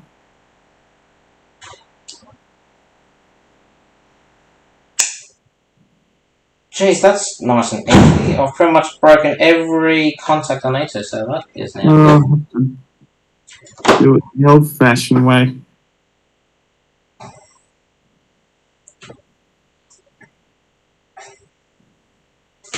Like the shirt I got for Father's Day last year. Oh, where's my other son? There's only... Oh, damn. Yeah. Look, there's Bubba. And there's Alex. Gonna have to get another shirt pretty soon now. Baby number 3 on it. He says, I like hearing my comments read in Ali's voice. Something else for me to do. As soon as you said that, I can just see this video where it's meant to be Heath talking, but the voiceover is you. You know, he'll be like, now let's take a stroll in the past with one of my past videos, and then you hear your voice over his. Meow. Yeah, random meows. Oh.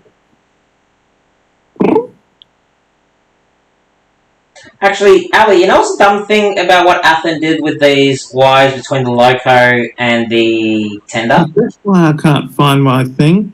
You haven't made me a thing on here. That's why. Oh. You haven't given me the spanner.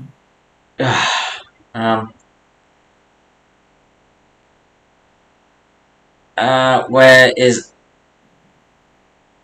participants? Do you not have participants in there? Hang on. Say something. Something. Nah, in chat. Right. Oh my god. My bad. Come on, Ali, I'm waiting. Hang on.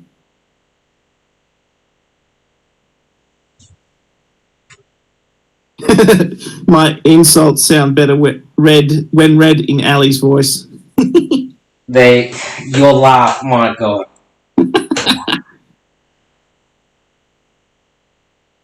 I wrote something in there.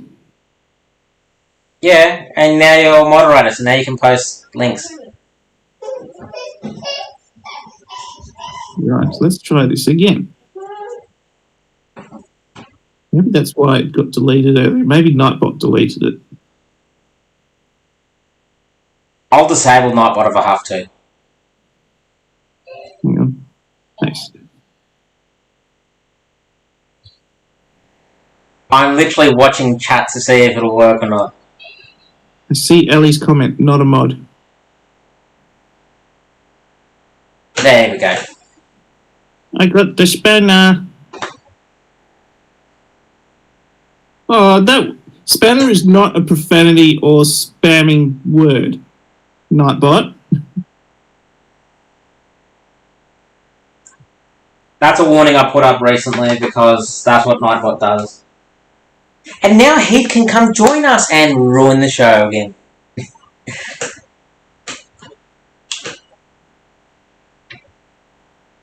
I said spanner and then Nightbot came up with that. Give me a minute. The GF or girlfriend just started FaceTiming with a mutual friend. I got the link now. He's got the link.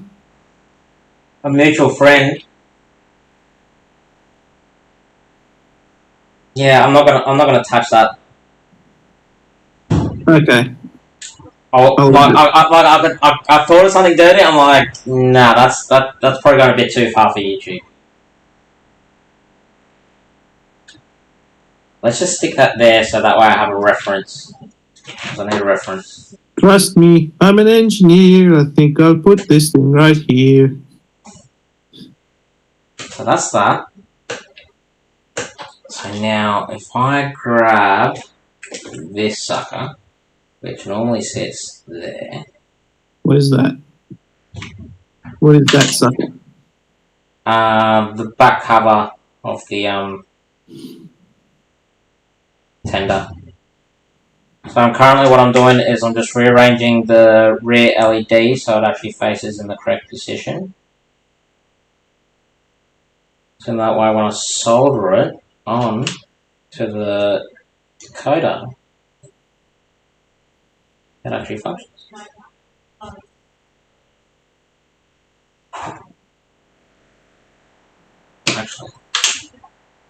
Actually, almost. How forgiving is this LED going to be for me? This is where the smoke comes out. No smoke, no smoke. Poof.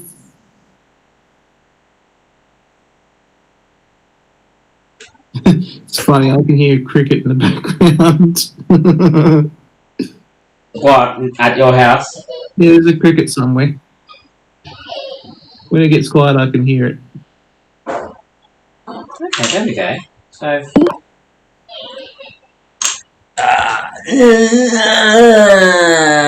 let in. What does everyone reckon? Shannon's joined the collective. Hey, it's Heath. The collective. Can you see what I'm working on? Unfortunately.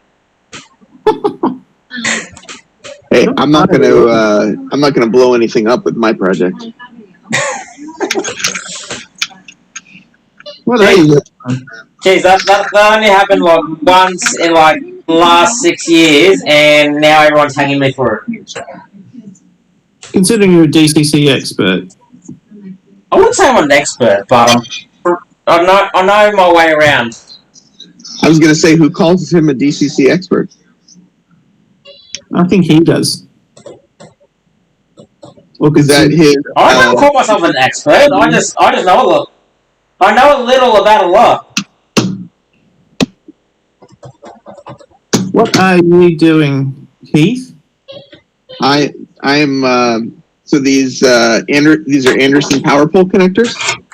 Okay. And so what I did is I've got this is my block detection device here, and I'm using these lever nuts, and I'm going to go from basically these guys here to the Anderson power pole connector, and then I'm going to make a jumper from the Anderson power pole connector to these guys, so that I can take these.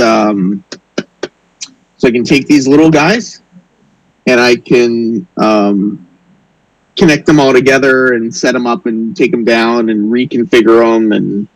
Like T-track. Yes. Yep. These are all I've got. You're basically making a miniaturized version of T-tracks to make a bigger T-track module. I got this module. I got this module. Cool. I got the module that I've been building for a while. So I'm trying to. So the problem is these. I don't know if you can see to get that last one seated. You have to kind of whack at it. Yeah. Is it really loud in the mic when I whack at it? No, I was just trying to figure out what you're hitting with a hammer. Oh, you don't use hammers in model railroading? That's not a. It seems a bit, heavy-handed. Yeah. No, I'm with Heath. Like, the amount of times, like, I'll lay some track, you know, and I'm like, sweet, the track looks perfect, looks good, and then I run the train around a few times, and it keeps derailing on this one section. I'll look at it, I'll go, there's nothing wrong with it, what's going on? And it's not until I get down to its eye level, having to look at it at eye level, and I see it's a hump. So I get a bit of old wood, like from a scrap piece of wood, I get a hammer, and I smack the crap out of it until it's low. It's not going to let me use... There we go. It should be, yeah. Okay. What's not going to let me use sometimes you need a little, you know, a little love. Forcer to get things where you need them. Just need a little love.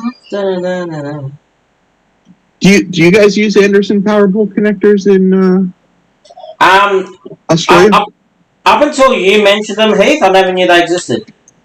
Oh, really? Yeah. I've never really had a need or use for them either.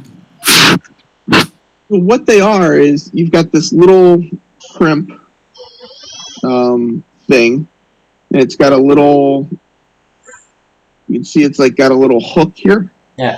Actually, hang on, Heath. I've got a better way to describe it. Ali, you know how we have the screw connectors where you put the wires in, and then you screw down a screw? Oh, yes. Same thing, but instead of a screw, it's a lever action. Huh. I was just thinking they look a bit like miniature caravan plugs. Yes, they are. Basically, yeah, like I just love Heath going, yes, they are miniature caravan connectors. Because we've used them on the club layout in Newcastle. Or group layout.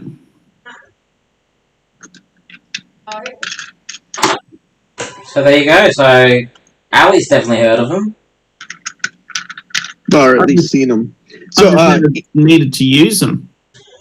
Anderson is the brand name, basically. And I don't know how, but I seem to have a single one left, which I don't... How would that be possible? They come in pairs. Anyway. It's a pair. Looks like I'm definitely going to need some more, though. Oh, yeah. Well, let's think, when I saw them, I'm like, those are great. Those are perfect. There's, they make them at 15 amps, 30 amps, or 45 amps. Yeah, I don't think anyone in the model railroad community is going to use anything past... No, of course not. But it's just the point that they are, you know... Oh, yeah. You know, they're pretty heavy duty. A lot of, I'm doing T-Track, which actually, T-Track actually just uses the Kato connector, which I don't remember where I put them, but, I don't know why they did that on N-Track. They're like the little N-Track uses these guys. Yeah, the Kato ones are like the mini Tamiya ones.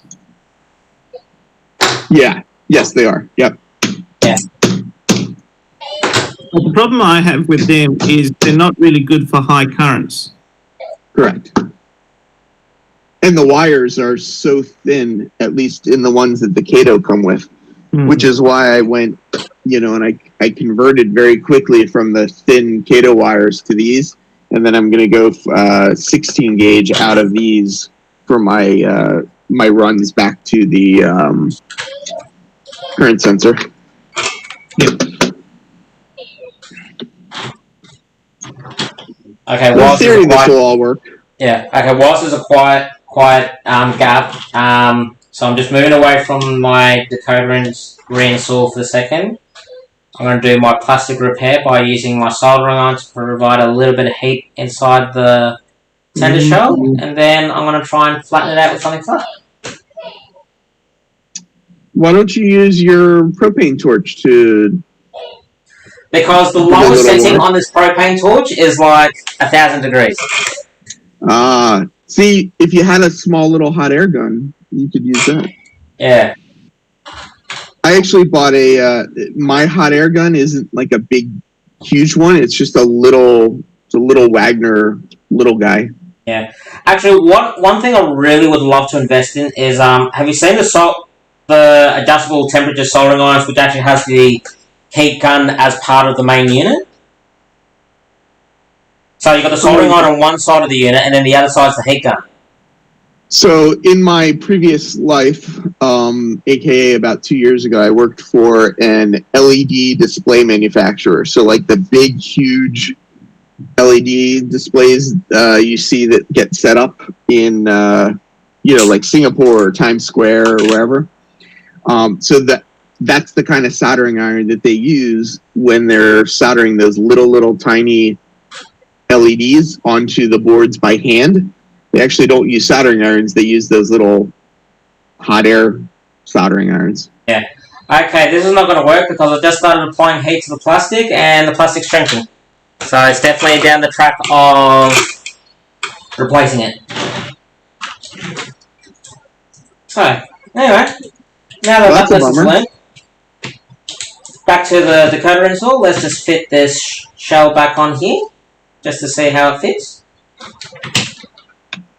And it fits a little tight to the wiring, so let's pull it back off and readjust the wiring.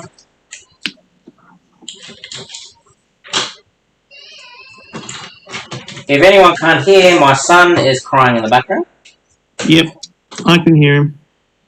Do you need to go tend to your son, or? Nah, wife's got him. Oh, okay. You know how when the kids get to that age where they're like, no mum, no dad, I don't want to go to sleep. I want to play. I want to play. Let me play. Is this the young gentleman that will not go to sleep unless you go to sleep? Yes. Young Andreas? He's getting better. He's just... Because the thing with Andreas is he wants to join in. He wants to be a part of the show. He wants to... Well, of course. Who wouldn't? Yeah. Stop. I don't... Considering... Oh, I don't know. I'm not gonna look into that right now.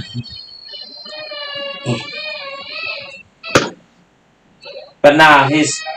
Like, seriously, I started watching, oh, who was it? I can't remember who it was I was watching. I was watching someone on YouTube. Oh,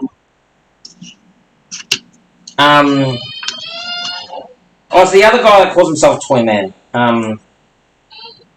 Oh, yeah. I knew the guy with his wife. Yeah. Yeah, he went to go see one of his mates who's building a 7 1/4 inch railroad around his house, but he's also building actually it's a 7 1/4 or 7 1/2. Whatever the standard is over there, the more common one. I honestly couldn't tell you what's the more common one. Yeah, and then he's also building a G-scale layout, which is in his yard. That's awesome. Yeah, so he's got these 2 layouts. Oh, that's actually a good fit. So he's got these 2 layouts that he's working on. And yeah, and the thing is, like, with the 7 1/2 inch gauge, it's going to go through a tunnel, but the tunnel is going to be... So, when you're on the train, you're going through the tunnel. But when you're not in the train and you're outside of it, you can actually climb on top of the tunnel and slide down a water slide into a swimming pool that he's going to have built as well. Oh, that's so awesome. That is cool. Yeah. So, like, yeah, I reckon it'd be the greatest thing ever. It'd be like, shit, yeah, look at this, woo! Okay, so I've got to get this and that's fine. Duh. So everyone, anyone wondering, I'm now putting this together to do a proper test fit and test run. If it all works, then I'm going to put this thing completely back together and finish it off. and then start ordering the parts I need from Athearn, which I've already been quoted on. It's only taken you 113 minutes so far. Oh, Allie, that's too funny. Yeah, actually, you should have been here. Literally, if you were here like 10 minutes earlier, you and Gaffer would have been slaughtering me. So, what's that? Oh, that's right, I does that. It's always a bad thing when you end up with extra screws afterwards. I never end up with extra screws. I always end up with, I always go, why am I a screw short? Yeah, in N scale, I feel like you definitely end up a screw short way too often. Yeah, and then you find out, and then when you pull it apart, it's like, oh, that's right, that thing didn't have a screw originally. Or it's stuck to the motor. Oh, yeah. The one I hate is when you're doing stuff and then the spring for the coupler goes flying across the room. Oh, yeah, that. Never to be seen ever again. That goes into a whole other dimension. Yeah. Actually, I was actually looking through my Marco train stock. I'm actually extremely low on spare. Because you know how when you get Marco train the couplers, you always end up with spares? Yep. I ended up with easily 50 spare springs. I'm down to like my 50? last. Oh yeah, I'll buy heaps. I always buy them in bulk. Wow. Like currently, right now, I probably have about 150, 200 couplers ready to go. I really need to replace a bunch of mine. Yeah. I was just going to say that you probably had to have a screw and a spring loose to be modelling N scale in the first place. That is true. Hey, as they say, N stands for normal size. HO stands for horribly oversized. What's O then? Oh my god. Or S? Shit. Oh! No, not shit as in like it's bad, like shit as in holy shit. Like shit. Well, we can put more detail in S. That's what I like about it. And I can actually see the springs in my couples. Yeah. That is true. Yeah, I wouldn't want to see the springs in my couplers, but it is what it is. What the? Oh, I'm about to say, why is there a speaker stuck to my copper wire, and then I forgot the speaker's actually got double-sided tape attached to it. Okay, so let's do a second test. Now that I've got the rear light mounted and it's all mounted in nicely. Did you clean the wheels? No. Or the track? No.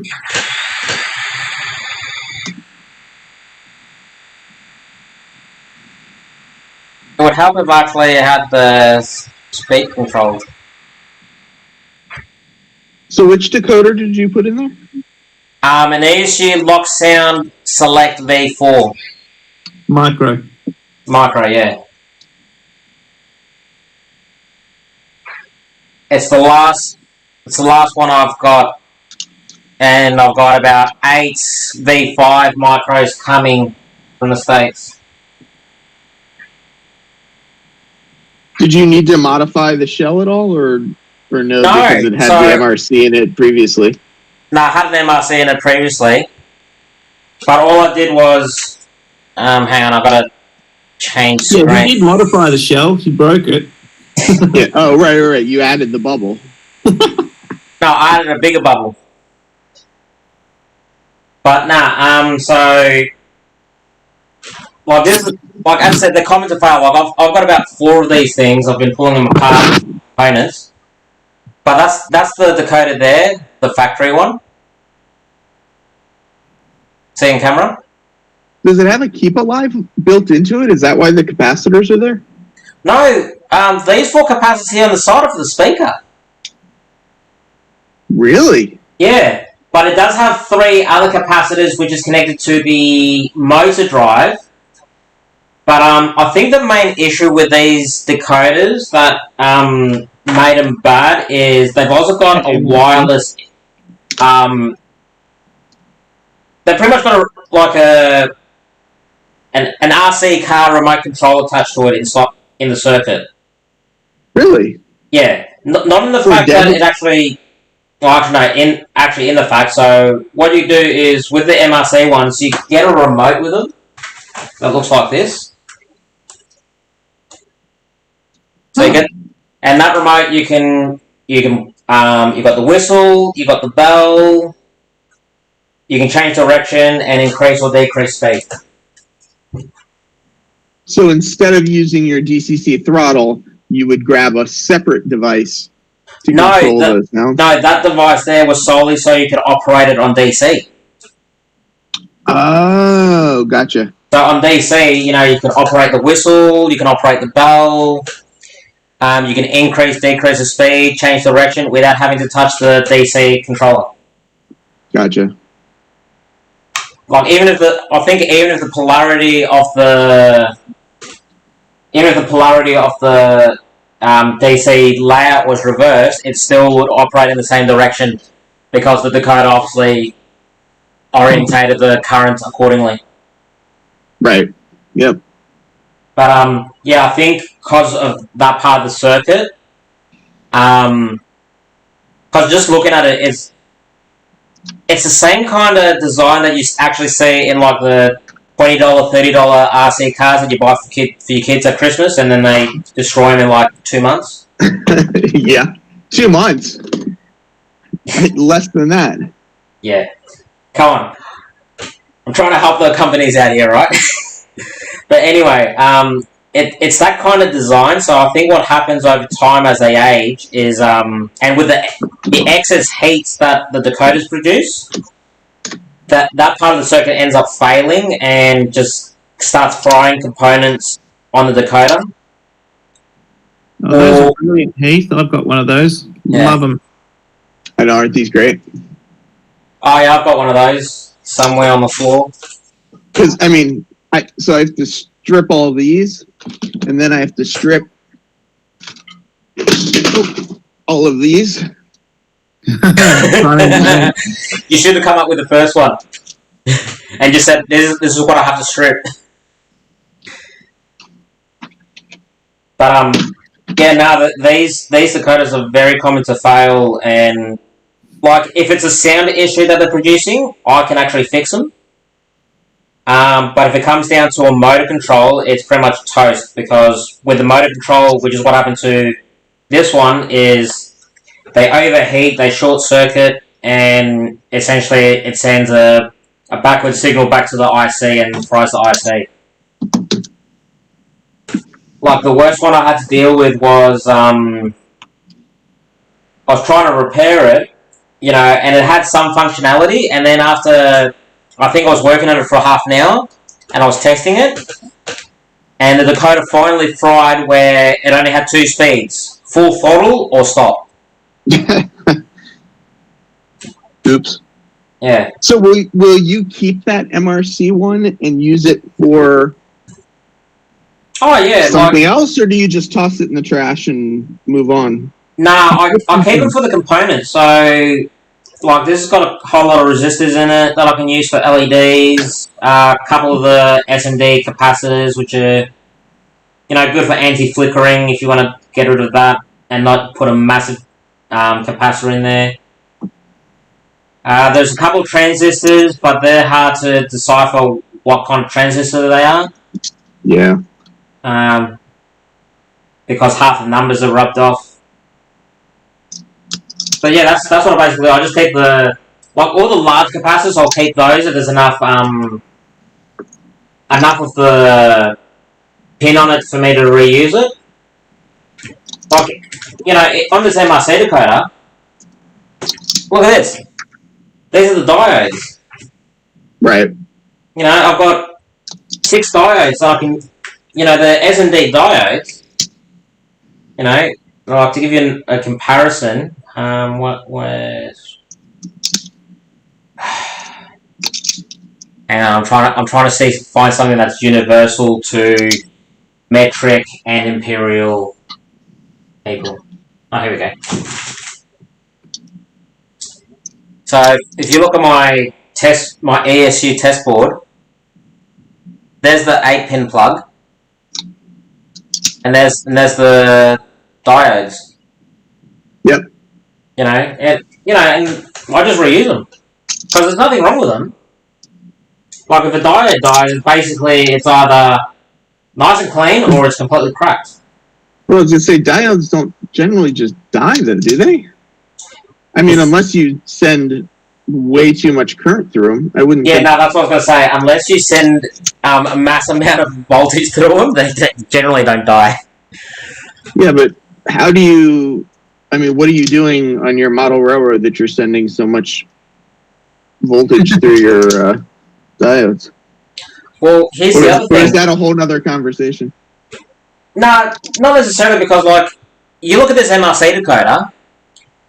How many decoders do you know has a voltage regulator mounted onto it? That's a fair point. Yep. I mean, like, look at the size of that. Hey. Yeah, no. It's true, they don't, usually. Yeah. I mean, you look at that, and you think to yourself, at some point, that if that fails, which I have seen them fail, the voltage regs. Oh, they get very hot. Yeah. Like those capacitors, if those capacitors are fully charged, like let's say each of these capacitors are 100 microfarads rated at a 25 volt maximum voltage. 25? Yeah, so for 25 volts. Scale decoder? Oh, I guess it's just what they have. Yeah. Well, yeah, it's the maximum they can take, but like you're talking 100 microfarads going through a voltage regulator, which that voltage regulator probably goes from 12 volts to 3 volts. So if that voltage regulator fails, it's going to send 12 volts throughout the whole 3 volt circuit. Right. And that's not good. So, were you into electronics before model trains? I did electronics at school, but then I think I did it for 2 years, and then they discontinued it because the teacher retired, and there was no other teacher that wanted to take on, and no one wanted to actually fill in the position. Like, they couldn't hire anyone, so they took it out of the school completely. So it wasn't a tech school, it was like your regular school had the program? Well, here in Australia... Tech school could find... Oh, tech schools are different, but here in Australia, you got primary school and then you got high school, that's it. And then you got what we call TAFE, which is like your university if you want to learn a trade, or you got your unis. Yeah, technical and further education, that's what TAFE stands for. Yeah. Okay. I was a trainer and assessor, so that's basically part of that. Yeah, so basically, if you wanted to learn a trade skill, you go to a TAFE. Obviously, if you wanted to become a lawyer, doctor, then obviously you go to uni. But otherwise, all you had was primary school and high school. And this was getting done through the high school, so the subject was technology and electronics, where, some of the projects we got to do was quite fun. We got to, build robots and, build circuits. Yeah, I was going to say, some high schools now have robotics clubs and stuff that are apparently pretty popular, I thought. Yeah, well, that's what essentially it was. It was basically a robotics club, but it was actually a subject, and you learned to do all the things, so... Like metalwork and woodwork. Yeah, exactly. And, okay. Yeah, and basically, like, I remember in year 7, some of the first things we were learning to do was obviously your basic LED chasers or LED flasher circuits. Used to do, we built like a basic robot. They couldn't find a teacher for that. No, they couldn't find a teacher at all. Like, they tried to keep it run, like, after he retired, like, they did try to keep it running for 12 months, and they used one of the woodworking teachers just to, look after the kids, and he just basically, he had some knowledge, but nowhere near what the other guy did. Like, the teacher that I remember that taught us, I started building. After I started learning more about circuits, I started building circuits at home. For my model railroading, because I was starting to get into it a little bit then.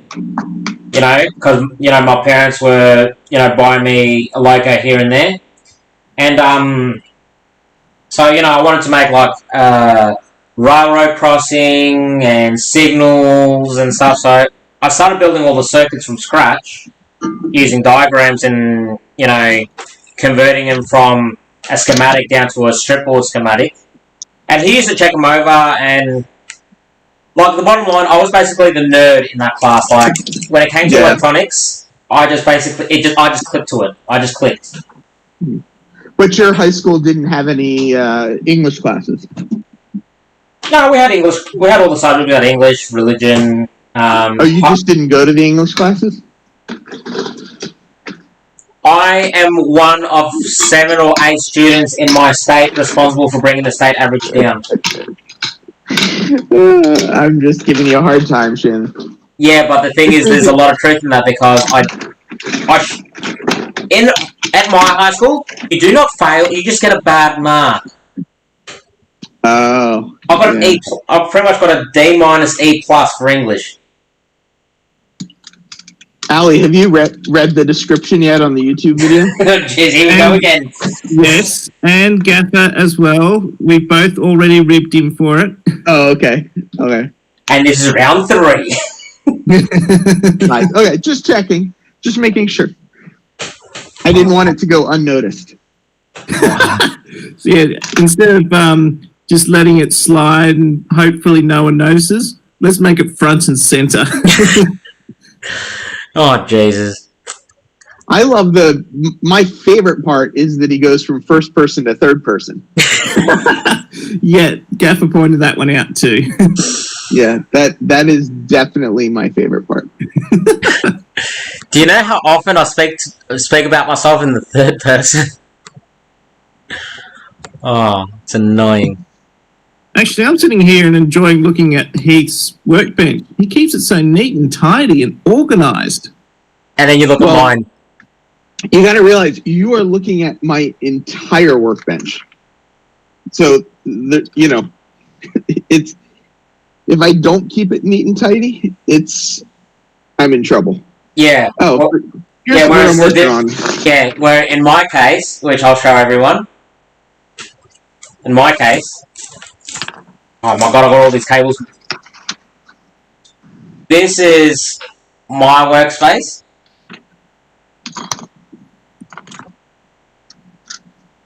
It's an absolute pigsty, Shannon. Yeah. Yeah, well, and I get you. It's because he just keeps moving on. Like he makes a mess in one area and then he just goes to a different area. No, there is some organisation, like there's meant to be a green cutting mat right here, but I don't know where the hell I put it. And yeah, exactly. And that desk over to the left of me, that's meant to be my computer desk, but because the computer keeps moving from in here to out there, back in here, back out there, I just started piling crap onto it. Like, for some reason, I have bicarbonate, soda, and vinegar in here. Next to each other? Yes. Not good. Yep, I've got an empty tube of PVA glue, I've got a file, drill bits, glasses, some kits that I need to build for my son. On this table, I've got decals, a couple of locos I was doing projects on, enamel thinner, boxes, earmuffs. My stuff's in there somewhere. No, your stuff is up on top of the display cabinet. Safely packed away in a box. Safe. Here's my little heat gun, by the way. You're curious? I just grabbed it. So I'm gonna have to do some heat shrinking in a sec. So. Oh wow, that's actually, how much does that cost you? That's actually quite neat. I'd have to take a look, but I think it was like $30 or something. It's a Wagner. It's got 2 different heat settings. But what I like about it too is it really is just for things like heat shrink. You can set it up like this, and then you just leave it on, and you just hold it over, and yeah, I mean, I was doing it like you were doing it, where I'd make fire and do it that way, and it just He's man, he brings fire. Yeah. It just was not very consistent. Okay, everyone, just letting you know, I am now downloading the ESU lock sound file, so I can actually set this up. So that way it actually sounds like the Challenger. And I've got to program it as 3943. Where do you get all your sounds? Do they come from ESU, or do you just find them? Nah, ESU's got a lot of them. But the thing is, like, for those who aren't aware, when ESU had the V4 decoders, you had ESU V4 mic or ESU V4 lock sound, or you had ESU V4 lock sound select. Now, the easiest way I was able to describe the difference between the two decoders to anyone is with an ESU lock sound select. When you download the file, it downloads it in like a zip file kind of deal. So all the information in that that you download is locked. You can't edit it because everything's intertwined into one file. Whereas the lock sound V4, which wasn't the lock sound select, so it's just the ESU V4 lock sound, they had a larger memory chip in them. So that way, and the reason they did that is because it has a larger memory chip, that means instead of all the information being packed into one file, you can now select individual files. So from there you can do a bit of customization in regards to, you go, okay, I've got this locomotive, I want to use the whistle of the Union Pacific Big Boy, and I want to use the chuff sound of the GS4 Southern Pacific, and I want the bell from Canadian Pacific 262, and I wanted, and I want this, the dyno of a Southern or a Santa Fe Mikado. You've got that customization to it. But now that ESU have moved away from the V4s and they've come out with the V5s, they're just releasing V5s. They're not releasing V5 selects or anything like that. It's all V5. Because at the end of the day, when you look at the V4s, literally the only difference between a V4 and a V4 select was the memory chip. That's it. Yeah, they were basically identical except for the software. That's what I was told. Yeah, pretty much. Well, it's not even the software. It's literally, like, I think, like, to put in layman's terms, like, the V4... When you can't. Okay. Anyway, either way, that's why they did, because with the V4 Select, it had less memory than the standard V4. And that's why they were so much more expensive. It's like trying to buy. It's like the difference between a 2 gigabyte USB stick versus an 8 gigabyte USB stick. The 8 gigabyte is going to be more expensive than the 2 gigabyte, but they do the same thing. Well, hopefully one holds more information. Yeah, that's the obvious side of it, but. Now, why is this loading? I bloody took off the cold load and it flickered over here somewhere, and I don't know where it flickered to.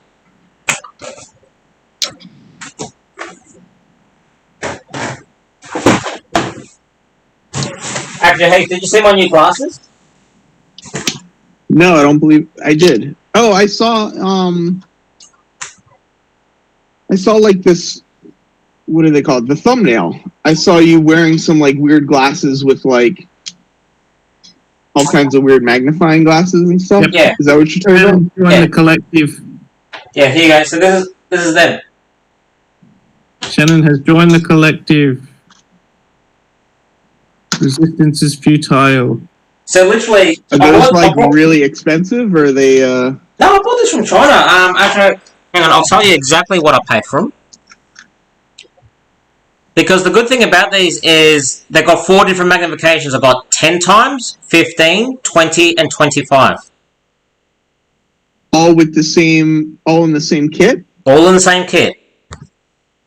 Can you wear them, do you know, over other glasses or no? No, they're kind of like, by the looks of it, it's like the company that made them just got standard safety glasses and just took the lenses out and then attached the brackets for the... But as I said, they were cheap. Okay, so I paid $20 Australian, which is about roughly 14, 15 US. What, you got them on eBay or? Yeah, on eBay. AliExpress or something? eBay. Wow. Yeah, but here's the other good thing. Like, so see this little contraption on the side, Heath? Oh, it's an adjustable LED light. Oh, that's so cool. Yep. Yeah, and they actually call it a watchmaker repair loop. Ah, okay, yeah, that makes sense. Yeah, so it's essentially a jeweler's loop, but you know, for what watchmakers use to repair watches. Yep, but so they don't have to hold on to it. It's got the whole. Yeah, but the thing is, you can also you can take, if you really need to, you take the lenses out so you can still see it out normally, and you've got this obviously this weird ring around your eye for your eyesight, and you just turn the LED on, and you can see what you're working on in front of you. Yeah. Like, look at that. Like, hang on. Everyone's gonna have a. Yeah. Yes. Can you see me? Oh, like what I'm looking at. Like, look at the LEDs on, lenses out, and it lights up everything I'm doing. And because there's 2 LEDs facing, you know, towards the center, the shadows don't actually affect the work as much. So that's what's hard about the LEDs is that they're so directional. Yeah, exactly. But because there's 2, and you can switch the angle, you can change the angle just enough to move it over. So, Ali, I don't know if you see how I'm putting these together, but I crimped these little connectors on. Yeah, I was watching and then they've got a little. You see, there's like a little metal flap in there. I've seen something similar to that before. It's like basically pushes. We did the same thing. It basically pushes the flap down as this sticks in, and then it flips over it, so it's then stuck. And now I've got a little. But we soldered ours rather than supposedly. The rumor is that, I mean, some people do solder these, but supposedly it's actually stronger to crimp them because they are designed to be crimped. Oh, okay. It's supposedly stronger. That is correct, because when you tin wire and solder it, the actual... Because what a lot of people don't understand when you are soldering is solder will flow to where it's hot. So obviously it's going to melt right at the point where the soldering iron is. But if the wire either side of where you're heating it is hot as well, the solder will flow in there. So what tends to happen is the solder will actually flow into the insulation and stiffen up the neck. And obviously because you stiffen up the neck there, what tends to happen is from using it time and time again, you're actually slowly bending that part of copper that's stiffened, so it eventually just breaks at the neck. Well, you must be using really, really low melt solder if it's doing that. Standard solder, tin and lead, no resin. Because what we did was we got the little the metal plug thing part of it and held it up like a cup and just filled that with solder and then dipped the wire in whilst it was still I've done that too. Liquid. Yeah. That way it's not running up inside the cable itself. Yeah. Oh, the one thing I hate about programming ESU decoders is just sitting here waiting for it to load.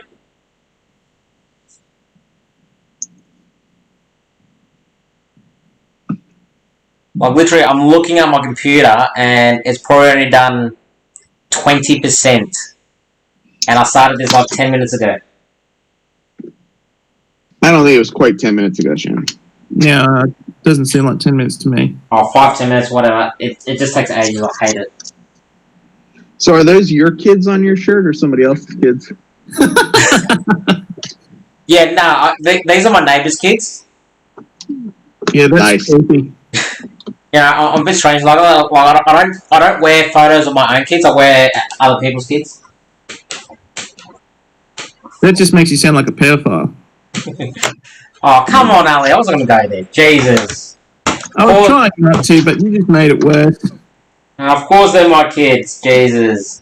I was going to say, that's what makes them sound like that?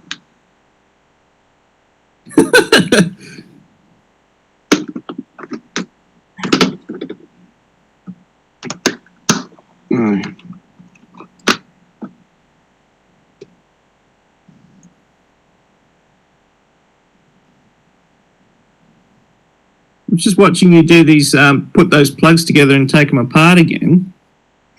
How easy are they to get apart without pulling them out of the plug? Because I know with the caravan ones, the first couple of times they're a little. I mean, this definitely takes a little bit of work. These are also not. These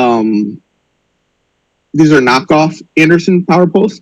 Oh, see, of course, now I can't get it to snap in. Yeah. I know what you mean. Like it'll take some time to wear them in. Yeah. But they are, they are spring loaded basically because of the way they all come together. So it's, it shouldn't be too bad. But that's also why I'm going to take, this little piece of heat shrink and I'm going to get it up here as close as I can to it just to give it a little strain relief so there's not any sort of pull on any one of the wires. Yeah. Yeah, if you pull on one wire, it's going to pull on all of them. Yeah. Yeah, just to give it a little extra. And you can't pull them out of the plug. So how many modules have you made so far? Completely one. But I've got enough basically to make an oval. So I've got 4 corners and 4 straights. 2 of the straights are what they call a double, which is what this is here. It's like 24 inches. And 2 of the straights are just these little filler like units that are 12 inches long. Yeah. Yeah, essentially 12 by 12. Yeah, the singles, so the corners are slightly bigger, but basically a single's about this size as well. Just the track goes straight across, obviously, instead of turning, and it's like 12 by 12. Yeah. And my goal is just, I've got some cool rolling stock that I thought would be fun to show off, and it's all well and good to show it off on the bench. But it's a different thing when you actually got it running. Yeah, and people, people love running sessions. People will stay on a live stream for hours just watching things go in circles. So that's the weird thing about a hobby. Like literally, everyone looks at it as like, "What's so interesting about watching something go round and round and round and round?" And we just go, "But look at it! It's going around and around and around." Well, you could say isn't that hilarious? NASCAR. What? You could say the same thing about NASCAR. Hey, what's wrong with NASCAR? Well, everyone says that, NASCAR's a huge thing, but all they do is go round and round and round. Do you have NASCAR in Australia? No, we don't have NASCAR. We got hang on, V8 supercars. No. I'm not thinking about V8 supercars. Hang on, let me just have a look. Australia racing.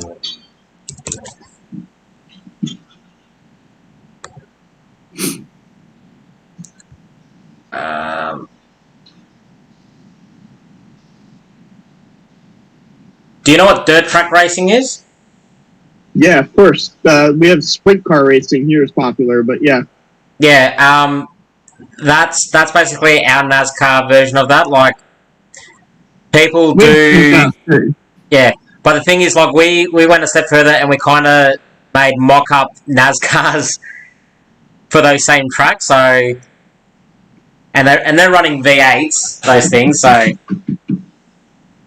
But otherwise, no, our biggest one here is the V8 supercars, which is touring cars. Yeah. Yeah. Like, we got the Bathurst 1000, which is... I have to do the math now. Did you just say the bathhouse? No, Bathurst. Bathurst. So, it's one of the famous V8 supercar races that we do here in Australia, and it's at Mount Panorama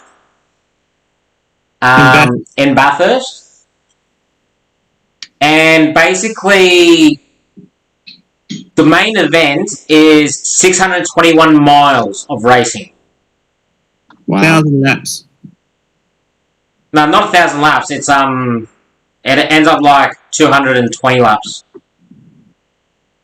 Oh, is it 1,000 miles? It's 1,000 kilometres, which is 621 miles. I knew it was 1,000 something. I couldn't remember if it was miles or kilometres. No, 1,000 kilometres, which is 621 miles. What do you measure stuff in Australia? Is it metric? Are you on? It's all metric, so it's all kilometres, millimetres, meters, and all that. But because a lot of the people that would be watching are mainly going to be American, I always convert it to imperial.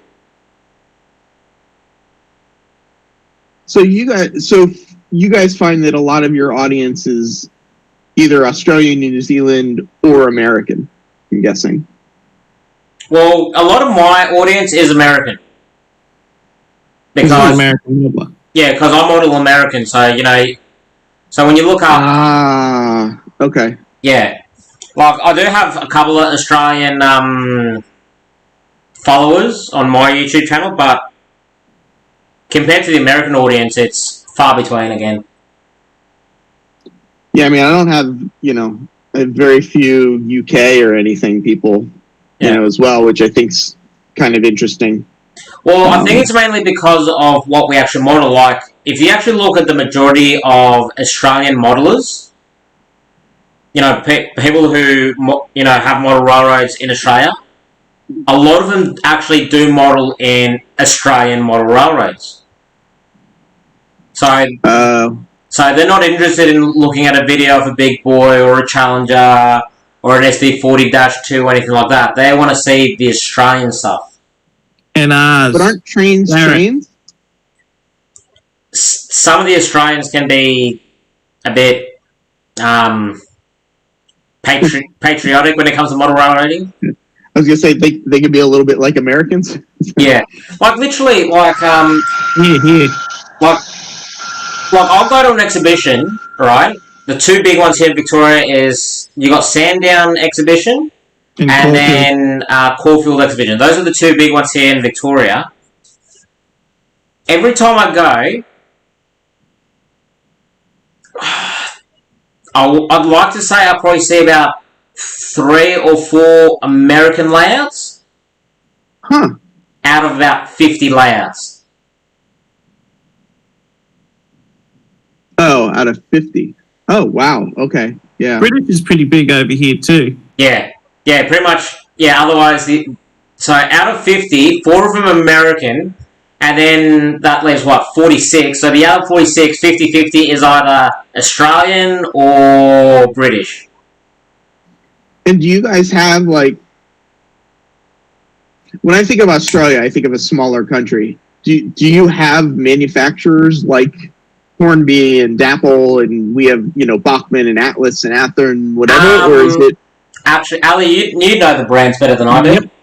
There's quite a few of them now. Back in the 90s, there weren't so many, but, got Ozcision's probably one of the biggest ones. They've got 4 or 5 factories in China. Yeah, Ozcision's basically the Intermountain of Australia. Yeah, okay. Aussish. No, I would say Aussission's probably up there with Athearn or something like that, but probably not as old. No, Intermountains are getting quite pricey now. Like Athearn's becoming cheaper compared to Intermountain. Yeah, but with I don't know. It's Anyway, debatable. It's debatable. It depends on. I guess it depends on the product you put it up against. Yeah. I just like hearing you two argue, so that's all good. You've got Aussission SDS, which picked up the tooling from Austrains. Austrain's gone now. Yeah, Austrains is not making. Well, I think the last thing he made was the C30 tank engines. Oh wow! I didn't know. I didn't He know said he disappeared. John Easy, who was the proprietor, said he wanted to go out on a steam locomotive. And it took him a lot because other people kept stealing his ideas and bringing them out before he could. So he finally settled on the C30 tank. And that was how he was going to go out. He wanted to go out on a steam loco, so that was, I'm pretty sure, was his last model. Mm. And he sold all his tooling to SDS models. So that's why they're bringing out all the NRs again. Is it mostly Kind of freight rail? trains in Australia, or is there passenger? Like in the UK, it's all passenger. In the US, not all, but in the UK, they primarily do passenger. In the US, they primarily do freight and model railroading. Is it similar? Does Australia have a? It's a bit difficult because if you're a modern modeler, there's not so many passenger trains around anymore. I mean, you've got the XPT in New South Wales and the Rub and Hub cars. Yeah. Otherwise, a lot of the passenger trains we've got is basically government-owned metropolitan trains. Suburban trains are actually making a fairly big comeback at the moment. Who? Melbourne? No, suburban trains. Like in Sydney, you got the V-sets, the Tangaras. Yeah. What else? They've got S-sets and the Red Rattlers. Yeah, exactly. So when you look at the suburban passenger trains here in Australia with the modern stuff, they're all very plain, like they're silvers or they're reds or they're blue with a yellow pinstripe on the side or something like that. But you look at, like, as Ali's been saying, you hear a lot of people owning NRs, which is one of the modern diesel locomotives that a lot of people model. There's 120 of them. Sorry? There's 120 of them.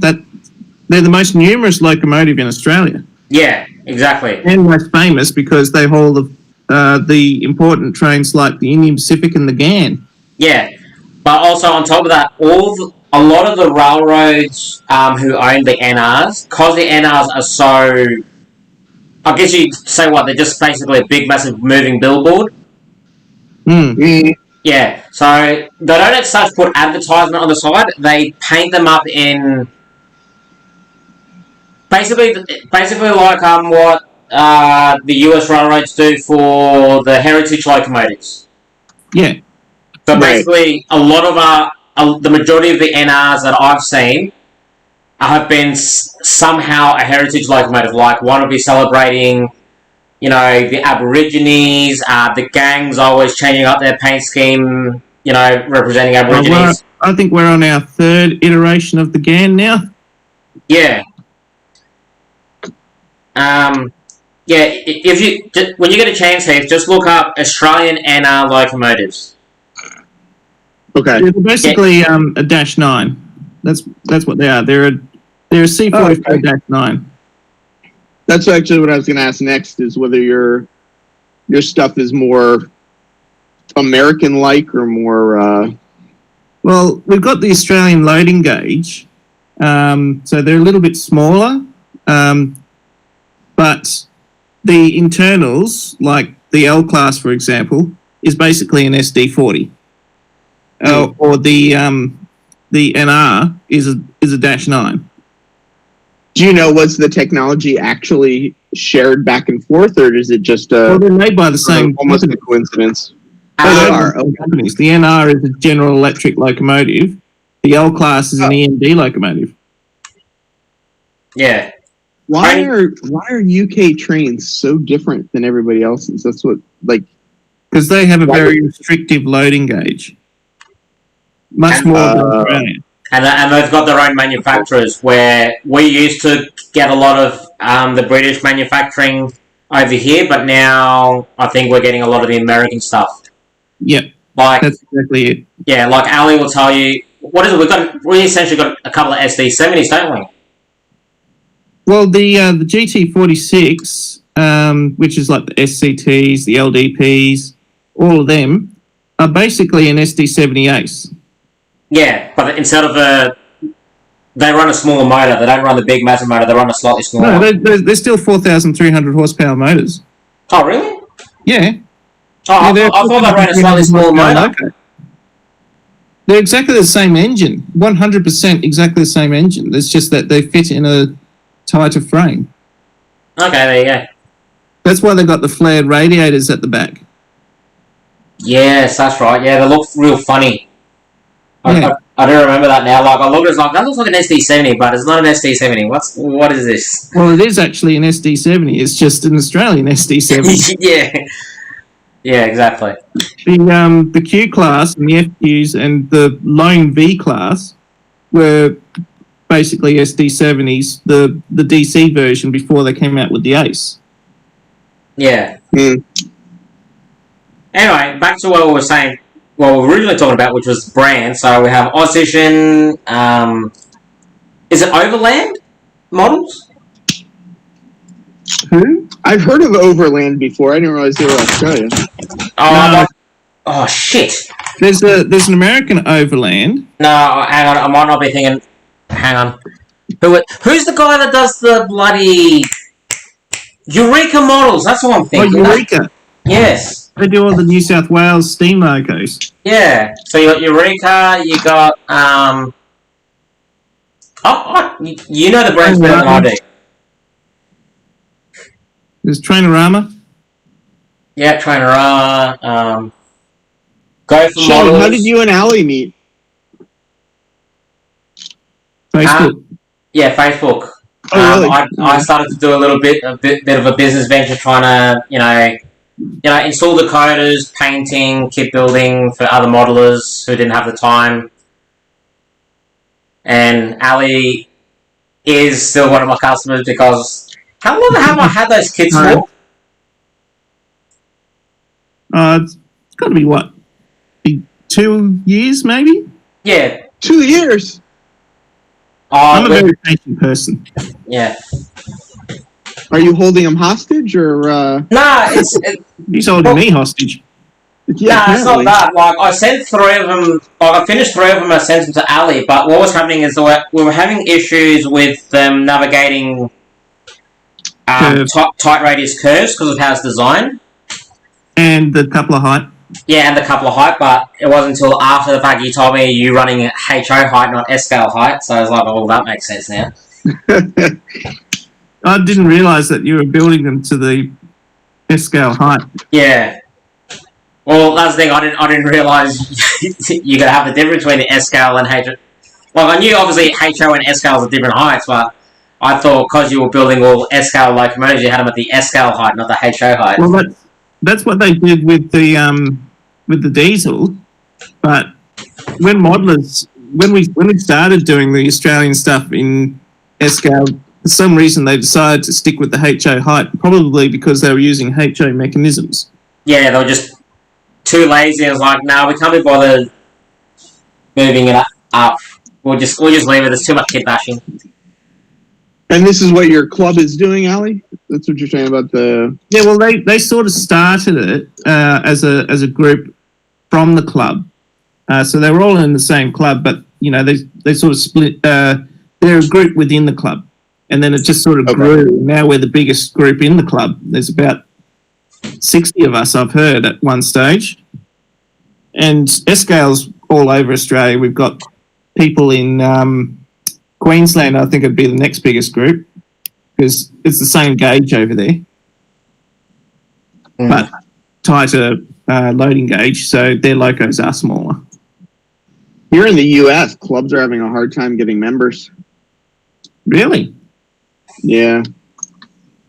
That's All of the all the old guys are dying off, and there just aren't as many kids in it because kids are playing video games instead of with trains. Yeah. Well, that's sort of what I've been trying to encourage over here and we have an open day every year in November.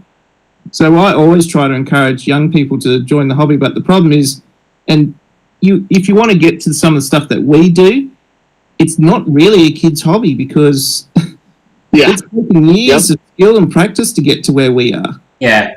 Yep. Not to mention, the other thing, like what makes it hard for us Australians is a lot of the clubs are Australian-based locomotives, and unfortunately, because Australian models are still quite a niche Market in regards to the models, they're still quite expensive. Like that's why I model N scale American because it's got to be easier to get. Yeah. Well, it's not just easy to get. Here's an example. So when I first started modeling an N scale, right, I could pick up a Buckman consolidation for, I think it was like 60, 70 US. Quite cheap. For me to buy an Australian model in kit form, which comes with a resin casted boiler, tender, I had to get a Micro Ace chassis. I can't remember the model of the locomotive, but it's another consolidation. Obviously, I have to buy paints and all that, but regardless of all that, so I basically have to buy the kits unassembled. I have to put it all together myself, and I'll be paying somewhere around 350 US. Wow. For the same loco. Yep. Like literally all we're talking about is an Australian consolidation versus an American consolidation. Hey, hello, Claude. Hello. Hey. Hey, Heath.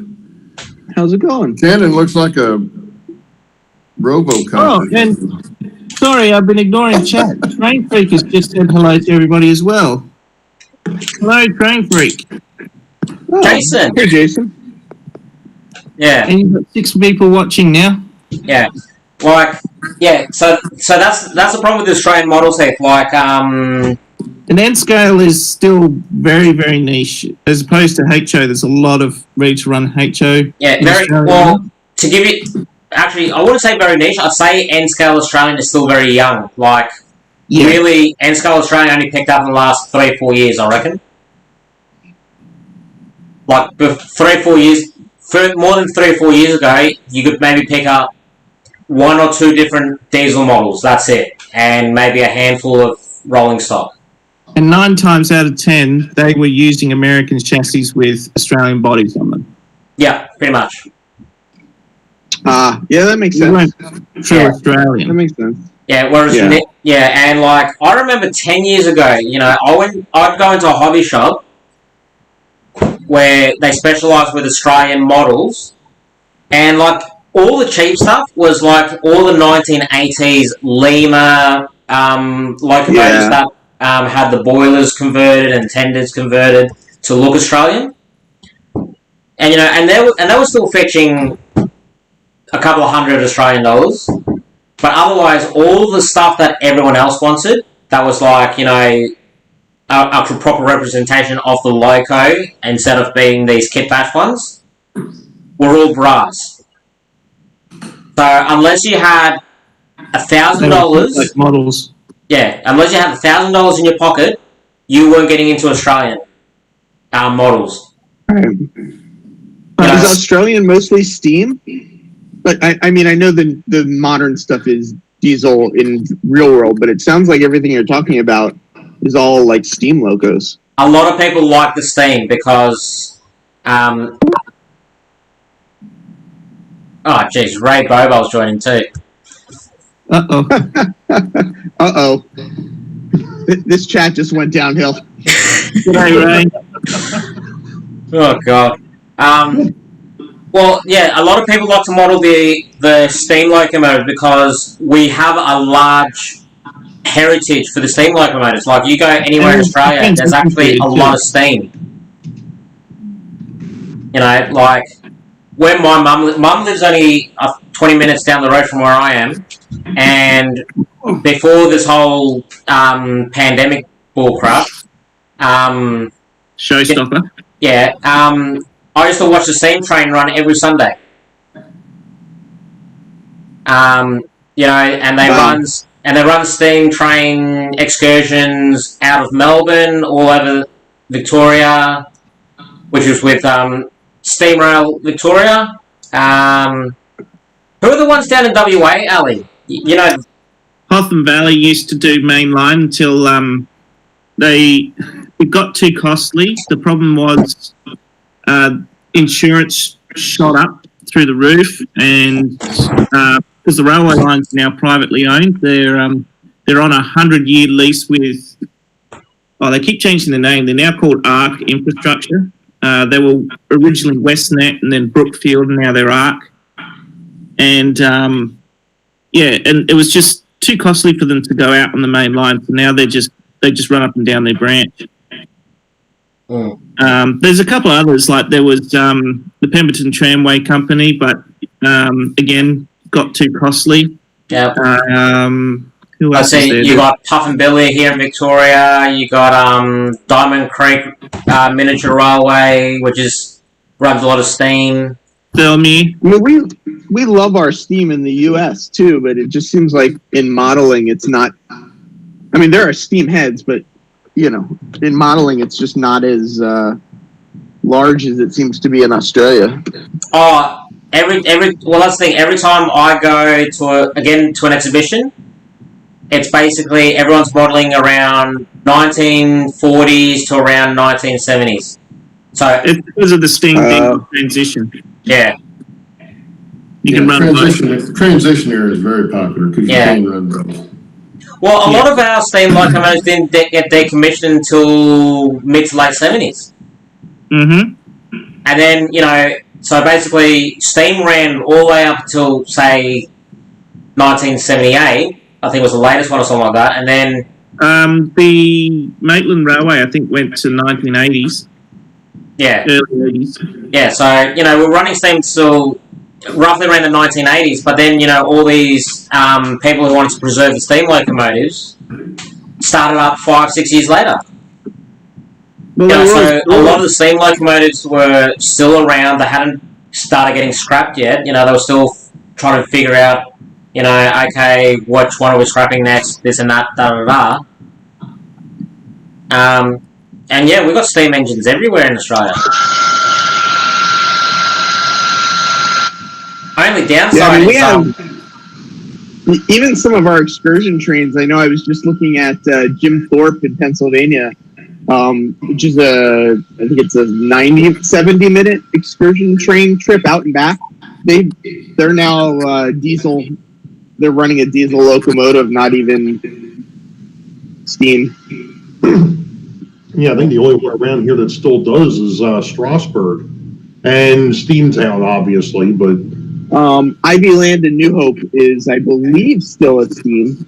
Have you ever been out to there, Ray, New Hope? No, I haven't been out there. Quite a few in Australia had to get shut down because of all these changes with insurances and stuff. And a lot of that happened because of an accident, a pretty serious accident in New South Wales where 3801 stalled climbing, I think it was Cowan Bank, which is one of the steepest sections of tracking on mainland Australia. And a suburban train ran up the back of it, and I think 1 or 2 people got killed in that accident. And of course, all wooden carriages were removed from network across Australia because there was a wooden carriage, and that's why those passengers died. So instead of fixing the switching, they basically kind of destroyed the excursion industry. Well, they probably did like all governments do. If they find a problem, they don't know how to fix it, so they just shut it all down. Yeah. That's their way of fixing things. Yeah, it's quick and easy. Yeah, it's like, why spend millions of dollars to try and make things safer? Let's just take the easy route, spend, you know, a rock in a pond kind of deal. Yeah. In comparison. Well, what they did was that's why insurance shot through the roof. But if you had steel cars, like in New South Wales, they had the FSs and all that, which is steel carriages. You could still run them. It was just anything that was old and wooden, which was most of West Australians' rolling stock at the time. They just banned them from the rails. They eventually did come back, but under some very heavy restrictions. Yeah. Yeah, like I know here in, let's see, like the railroad that runs up near Mum's place, it's only like a 3 mile stretch. So so a round trip takes about 40 minutes, but you're paying about $40 just for an adult. So every adult is spending $1 for every minute they're on that train. Yeah. And that's covering the insurance, the fuel, maintenance costs for materials. Because otherwise, volunteer run. Yeah, otherwise it's all volunteers, and the volunteers are like engineers, welders, boilermakers, sheet metal drivers. Yeah. Like they even run a driver experience where you can actually drive a locomotive, and if the diesel's running, it's like $300-$400. To have someone from the public drive the diesel, but you go to drive the steam locomotive, and it's straight up $1,200-$1,300. Yeah, I can imagine. And again, and that's just for one round trip. Barnabas did that. He mentioned last night that he did a, one of those things where you can pay to drive the excursion train. Or I should say his wife, bought him the experience, which I think is awesome.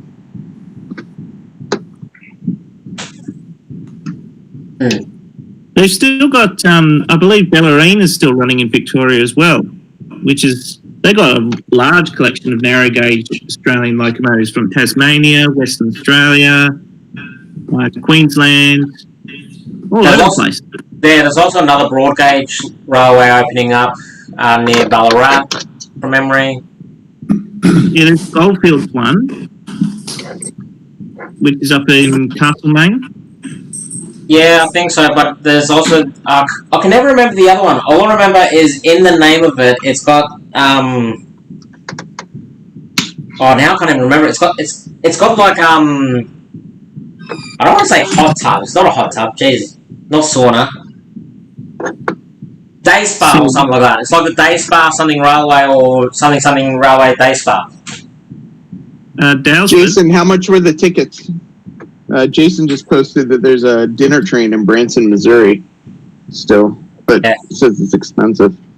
Yeah, no, we got dinner trains as well here. I feel like there are a lot in Pennsylvania, a lot of excursion trains in Pennsylvania, but I don't know if I just know about them because that's what's close to me, or if there really are actually a lot of them. Yeah. I don't know, I guess you'd have to ask the locals, really. Like, I don't know anything around me. Ali knows a little bit more because she was in the military, so she's been everywhere. I've been everywhere, man. I crossed the desert, spare, man. I beat the mountain air, man. I traveled, I've done my share, man. I've been everywhere. I don't even know I didn't know we were going to get a concert today. Jesus. I used to know all the words to that song. Yeah. Like, the one thing I like about the railroad near Mum's place is they hold a beer train. So, what they do is you park your car at one end of the railway line, you get a train ride all the way to the other end of the railway line, then there's a bus that picks you up, drives you 2 minutes up the road to a brewery, and you get fresh out of the tap beer and lager. South Australia used to do the wine train up the Barossa Valley. I think they still do. I'm not sure. I haven't heard that it's been running for the last couple of years. Yeah. Actually, any update on the Zigzag Railway? Well, apparently they're starting to run again. They've Yes. run their first train, I think, from what I've heard. Yes, finally.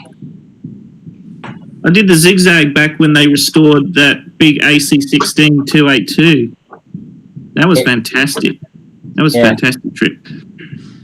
Yeah, I've just been waiting for them to rebuild because ever since I started dating Crystal, that's when, that was like after the massive fires happened and pretty much destroyed the railway. They had 2 bushfires go through there. Oh, well, I'm talking about the first one that screwed them over, and then when they were like, oh yeah, now we're nearly back up and running, and then the second one came through, and they're like, oh great, now we're back to square one. Yeah. Because they were going to extend the line past Mount Clarence. Oh, really? Yeah, but they had to spend that money that they were going to use on that to rebuild everything. Yeah. And they lost a lot of rolling stock in that too, because they had some wooden rolling stock in there. And I don't even know. They had a South Australian 400 class Garrett there as well, which I think is in rather rough condition as well. Mm. Well, I can understand why it was all destroyed. I mean, you kind of expect it when the railway's on the side of a mountain surrounded by one of the most flammable trees in the world. Yeah, it's just bush there. Yeah. And of course, all wooden sleepers, so they just burn. Yeah. Yeah. If you're still there, to give you an idea, the trees that grow in Australia have their own what's it called? What are those hazard paperwork things called again? Hazard paperwork? Oh, I know what you're talking about too. Those sheets that they have at work for hazardous materials and that, like cleaning. We have MSDS in the US. Yeah, MSDS. That's it. Yeah. How many trees can you say has one of those, Heath? I don't know of any, but I can definitely look it up. Well, here in Australia, the eucalyptus gum tree, during the winter season, it's obviously not as flammable, but because they drink so much water, they produce a lot more eucalyptus oil, which is very flammable. Interesting. Yeah, to give you an idea, eucalyptus oil, so I'll rip it off again. Let's see. So, eucalyptus oil. I really hope I'm putting the right wires in the right thing, or I'm going to have to... What are you making, Heath? Okay, so what I'm doing is, these are all my modules. So I have 4 corner modules, I have 2 doubles, and then I've got these little modules. This is one of the little guys. Okay. The Kiddo Unitrack and the T-Track specification, I'm trying to find them, see if I can grab them real quick. Use these type of connectors. Tamiya connectors. Okay. Yeah, so I don't really like these connectors. And the N-Track standard is actually to use these Anderson connectors. Are you familiar with the Anderson spot? No, not offhand. So it's... I mean, I may have seen them, but I may not have known what they were called. Yeah, it's basically this 2-part connector. You take and you crimp. You have a special crimper, and you crimp this little guy onto the wire, and then this little hook part then hooks onto the metal part in here, in there. Okay. So then you get this little spring-loaded connector. And they're really great because they slide together so you can make different configurations of them. So what I'm doing is I'm making these little tails, and the color scheme for T-Track modules is blue, white, white, blue. So outside rails are blue, inside rails are white. So, it'd be blue, white, white, blue. So I'm just keeping that consistent with these. And I'm going right from the wires on the track to lever nuts.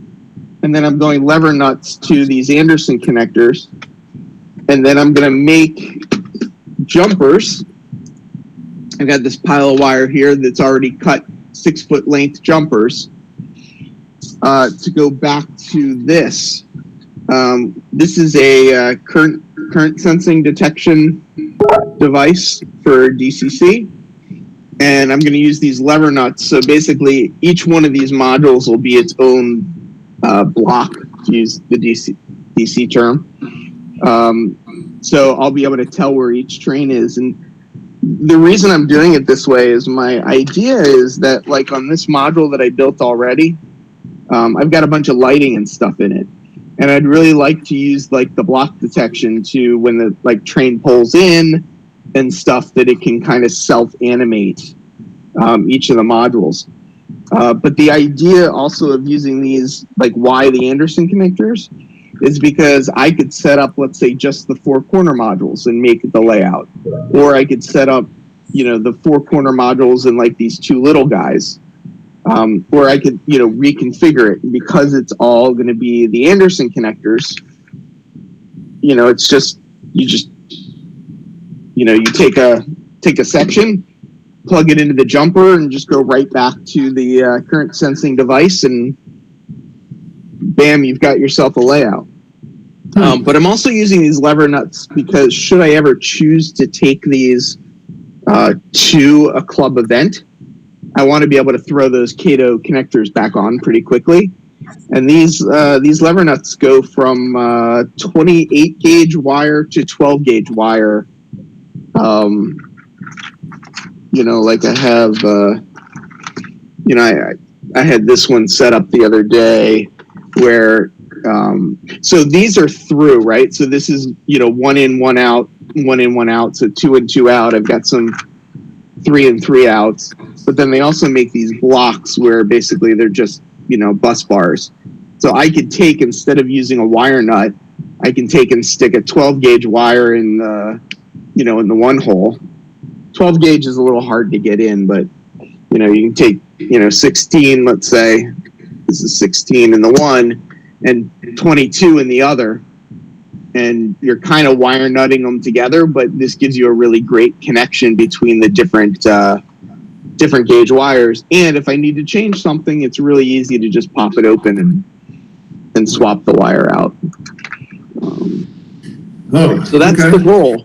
The goal is I have absolutely no space in this apartment, but if I take all these modules, I can, you know, within, let's say, 30 minutes, put them together, and then 10 minutes and take them apart.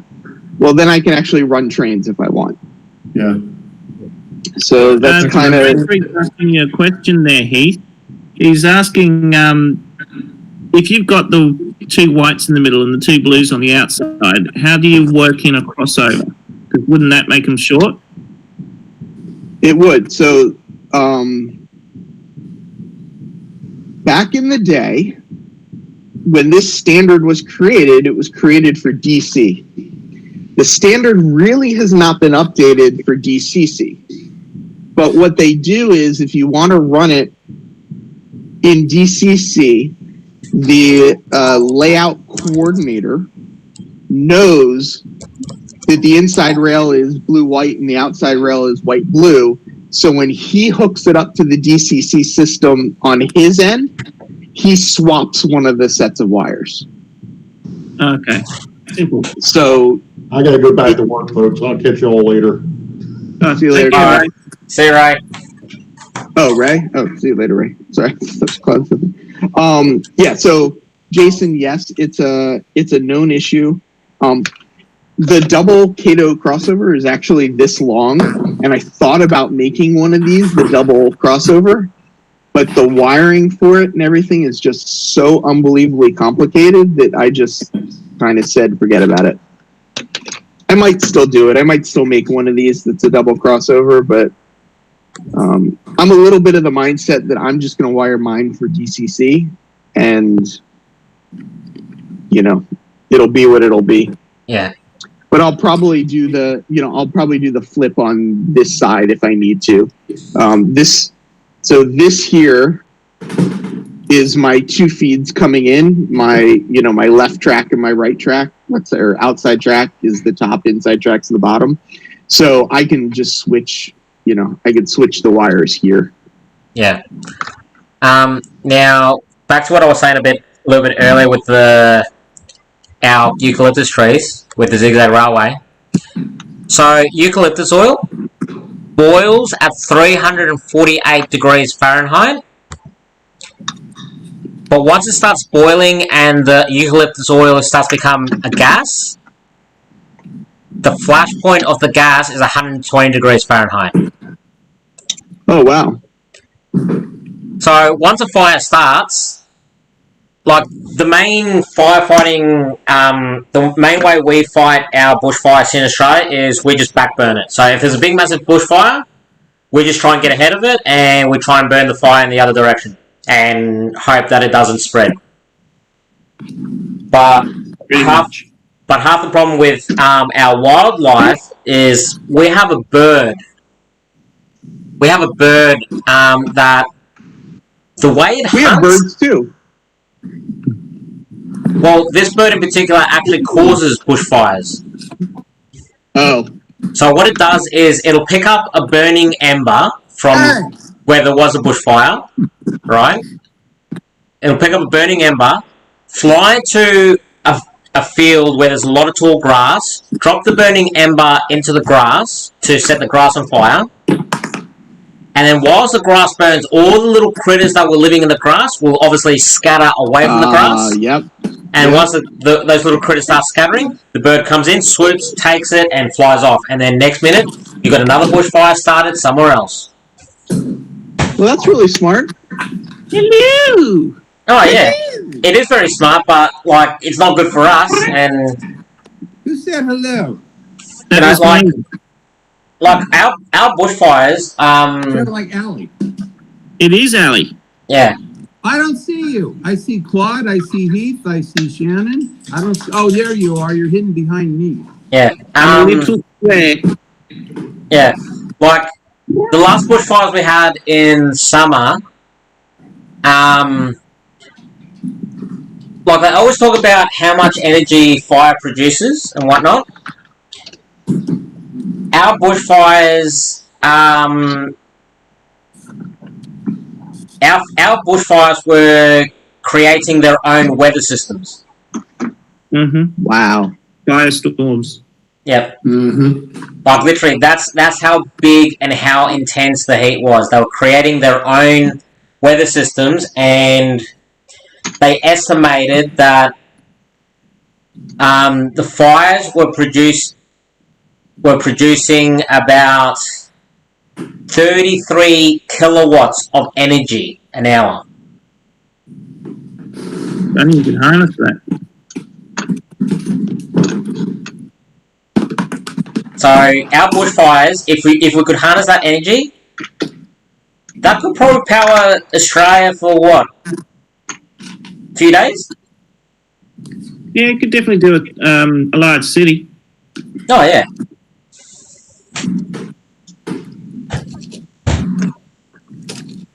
How'd you go, Steve, with the doc appointment? You don't want to know. Is that bad, huh? The doctor told me we were gonna. I got to go back. So just going to give you a peg leg? No, I don't. Shut it off. I'm thinking, okay, 8 o'clock, Southern Oregon Orthopedics. There's 2 of them. There's one in Medford and there's one here local. I'm thinking Medford. So I get up, leave at 7 o'clock so I can get to Medford by 8. My appointment's in Grants Pass. So Oh, no. it's like, oh man, it's senior moment. So I get there and they said, well, we'll have to reschedule you for this afternoon. So I can't go back this afternoon. So when you go back this afternoon, which one are you going to go to? To the one here in town. It's like, I don't know, but he'll have his re-railer with him. and I hope so. I don't have my re-railer. I had to drink my coffee out of my broken mug this morning. It was. Are you still salty about that? I'm still salty about that. You should have got 2, Steve, like I did. I should have. Well, I wasn't counting on breaking it within the first week. God. So anyway, I'm done. I'm done with my tile work.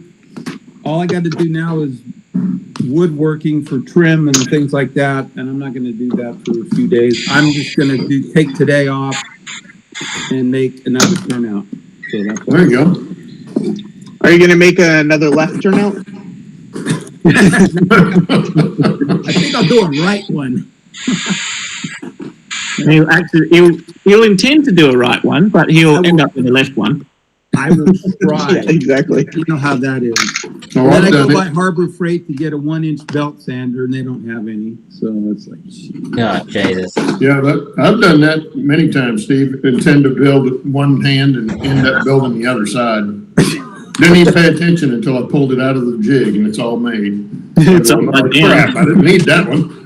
Well, I'm gonna try something with this one because I was thinking, with all the electrical problems on these things, with all being soldered together, I'm thinking that if I take the throw bar and the tie that goes between the closure rails and take the copper off of that, except for where I'm soldering it, so that there's no electrical connection between those two. Yeah. And then I don't even have to cut the frog, I don't think. All I got to do is cut the gaps on the PC ties, and then it should, in theory. You'll still have to gap your frog. Yeah, but Because that frog is one rail on one leg and it's another rail. It's the other rail on the other leg. Right, but Unless you isolate. Yeah. Well, that's what he's talking about doing, is not having to isolate it. Yeah. I would, if I were you, Steve, I'd cut it just like a DCC turnout, and then power it with just DC. But that way you're covered on both sides. Yeah. And you don't have to worry about it if you ever convert over.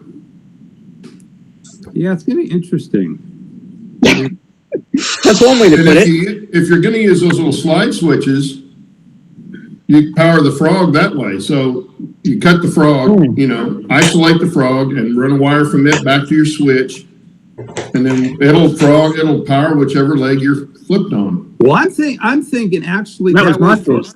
But I'm also thinking that I can, if my brain is working right, I can use it like this and won't even need a switch. Anyway, I'm going to try it, see if it works. You'll find out.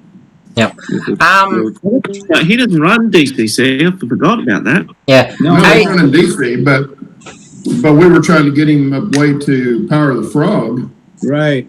And if he uses those slide switches, that'd fix it. And it would move the points. It would move the points and power the frog all at the same time. I'm going to see if I can And it's not much work. It's really not much work. No, it's not. It's not. Actually, hey, Steve, in saying that, I just saw the message you sent me. So you sent that package off? Yeah, it's gone. $91.10. Yeah. Which one was that? Is that the heaviest out of the lot? Did that have the white metal? That's all the white metal and the paint and 3 of your decoders and a couple other things in there, I think. All right, sweet. Cool. No, that works. So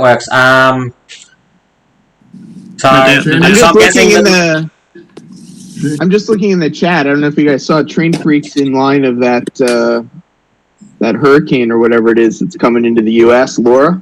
Oh wow! They just send them home from work because it's supposed to hit his area. Yeah. Where you at, Train Freak? Well, if he's going home, he's probably not listening. Where's he located? Do you know? Arkansas. I don't Is he? I don't know exactly which city. I think he's near Pine Bluff. Okay, he's on the far east side of this, over by the Mississippi River. Yeah. If he's in Pine Bluff, yeah. I'm in Tulsa, Oklahoma, so Oh, I didn't. Okay. Yeah, we're getting a little bit of rain off of it today, but not bad. In fact, I was supposed to play golf today. We stopped on the second hole because there's too much lightning. Ooh. Yeah, they weren't calling people off the course. They were leaving it up to each How golfer. dare them stop your golf game for that? Oh yeah, let's walk around in an open field with a bunch of lightning rods in our hands. Yeah. Well, my game didn't start off good anyway. I hit a really good drive on the first hole in the middle of the fairway. Get out there and I can't find it. So, and then I hit a second shot from there and lost that one. So, it didn't start out good. But I was just going to say, I have to laugh at the name of that hurricane though, because that's the name of my ex. So she was a bit of a hurricane. Well, as I say, that's why most hurricanes and tornadoes are named after women. They come in wet and wild and leave the house and car. Hey. They actually alternate. They go back and forth. They do now. They didn't used to. Yeah. Oh, really? Oh, I didn't realize that. Yeah. Hell hath no fury as the wrath of a woman. One of my friends here in New York City's name is Laura, so we keep, posting as if she's the one attacking Texas right now. Oh, God. Hi, Heath. How are you? Hello. Yeah. So now that this is basically a back on track, should this still be on Trackside Beans? Should this still be on Shannon's channel? Well, what I might do is, because there's only 8 people on here at the moment, so I'll just end the stream on my channel,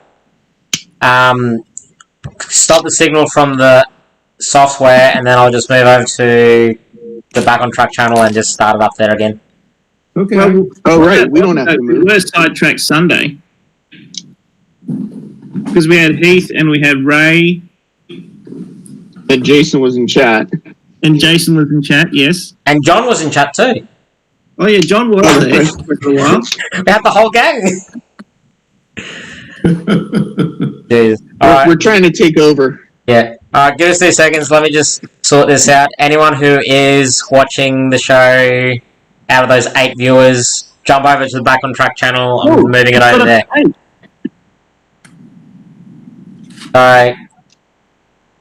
Yeah, so just look up on YouTube, Back on Track, Trackside, Beans, and you'll find us. So we'll see you there shortly.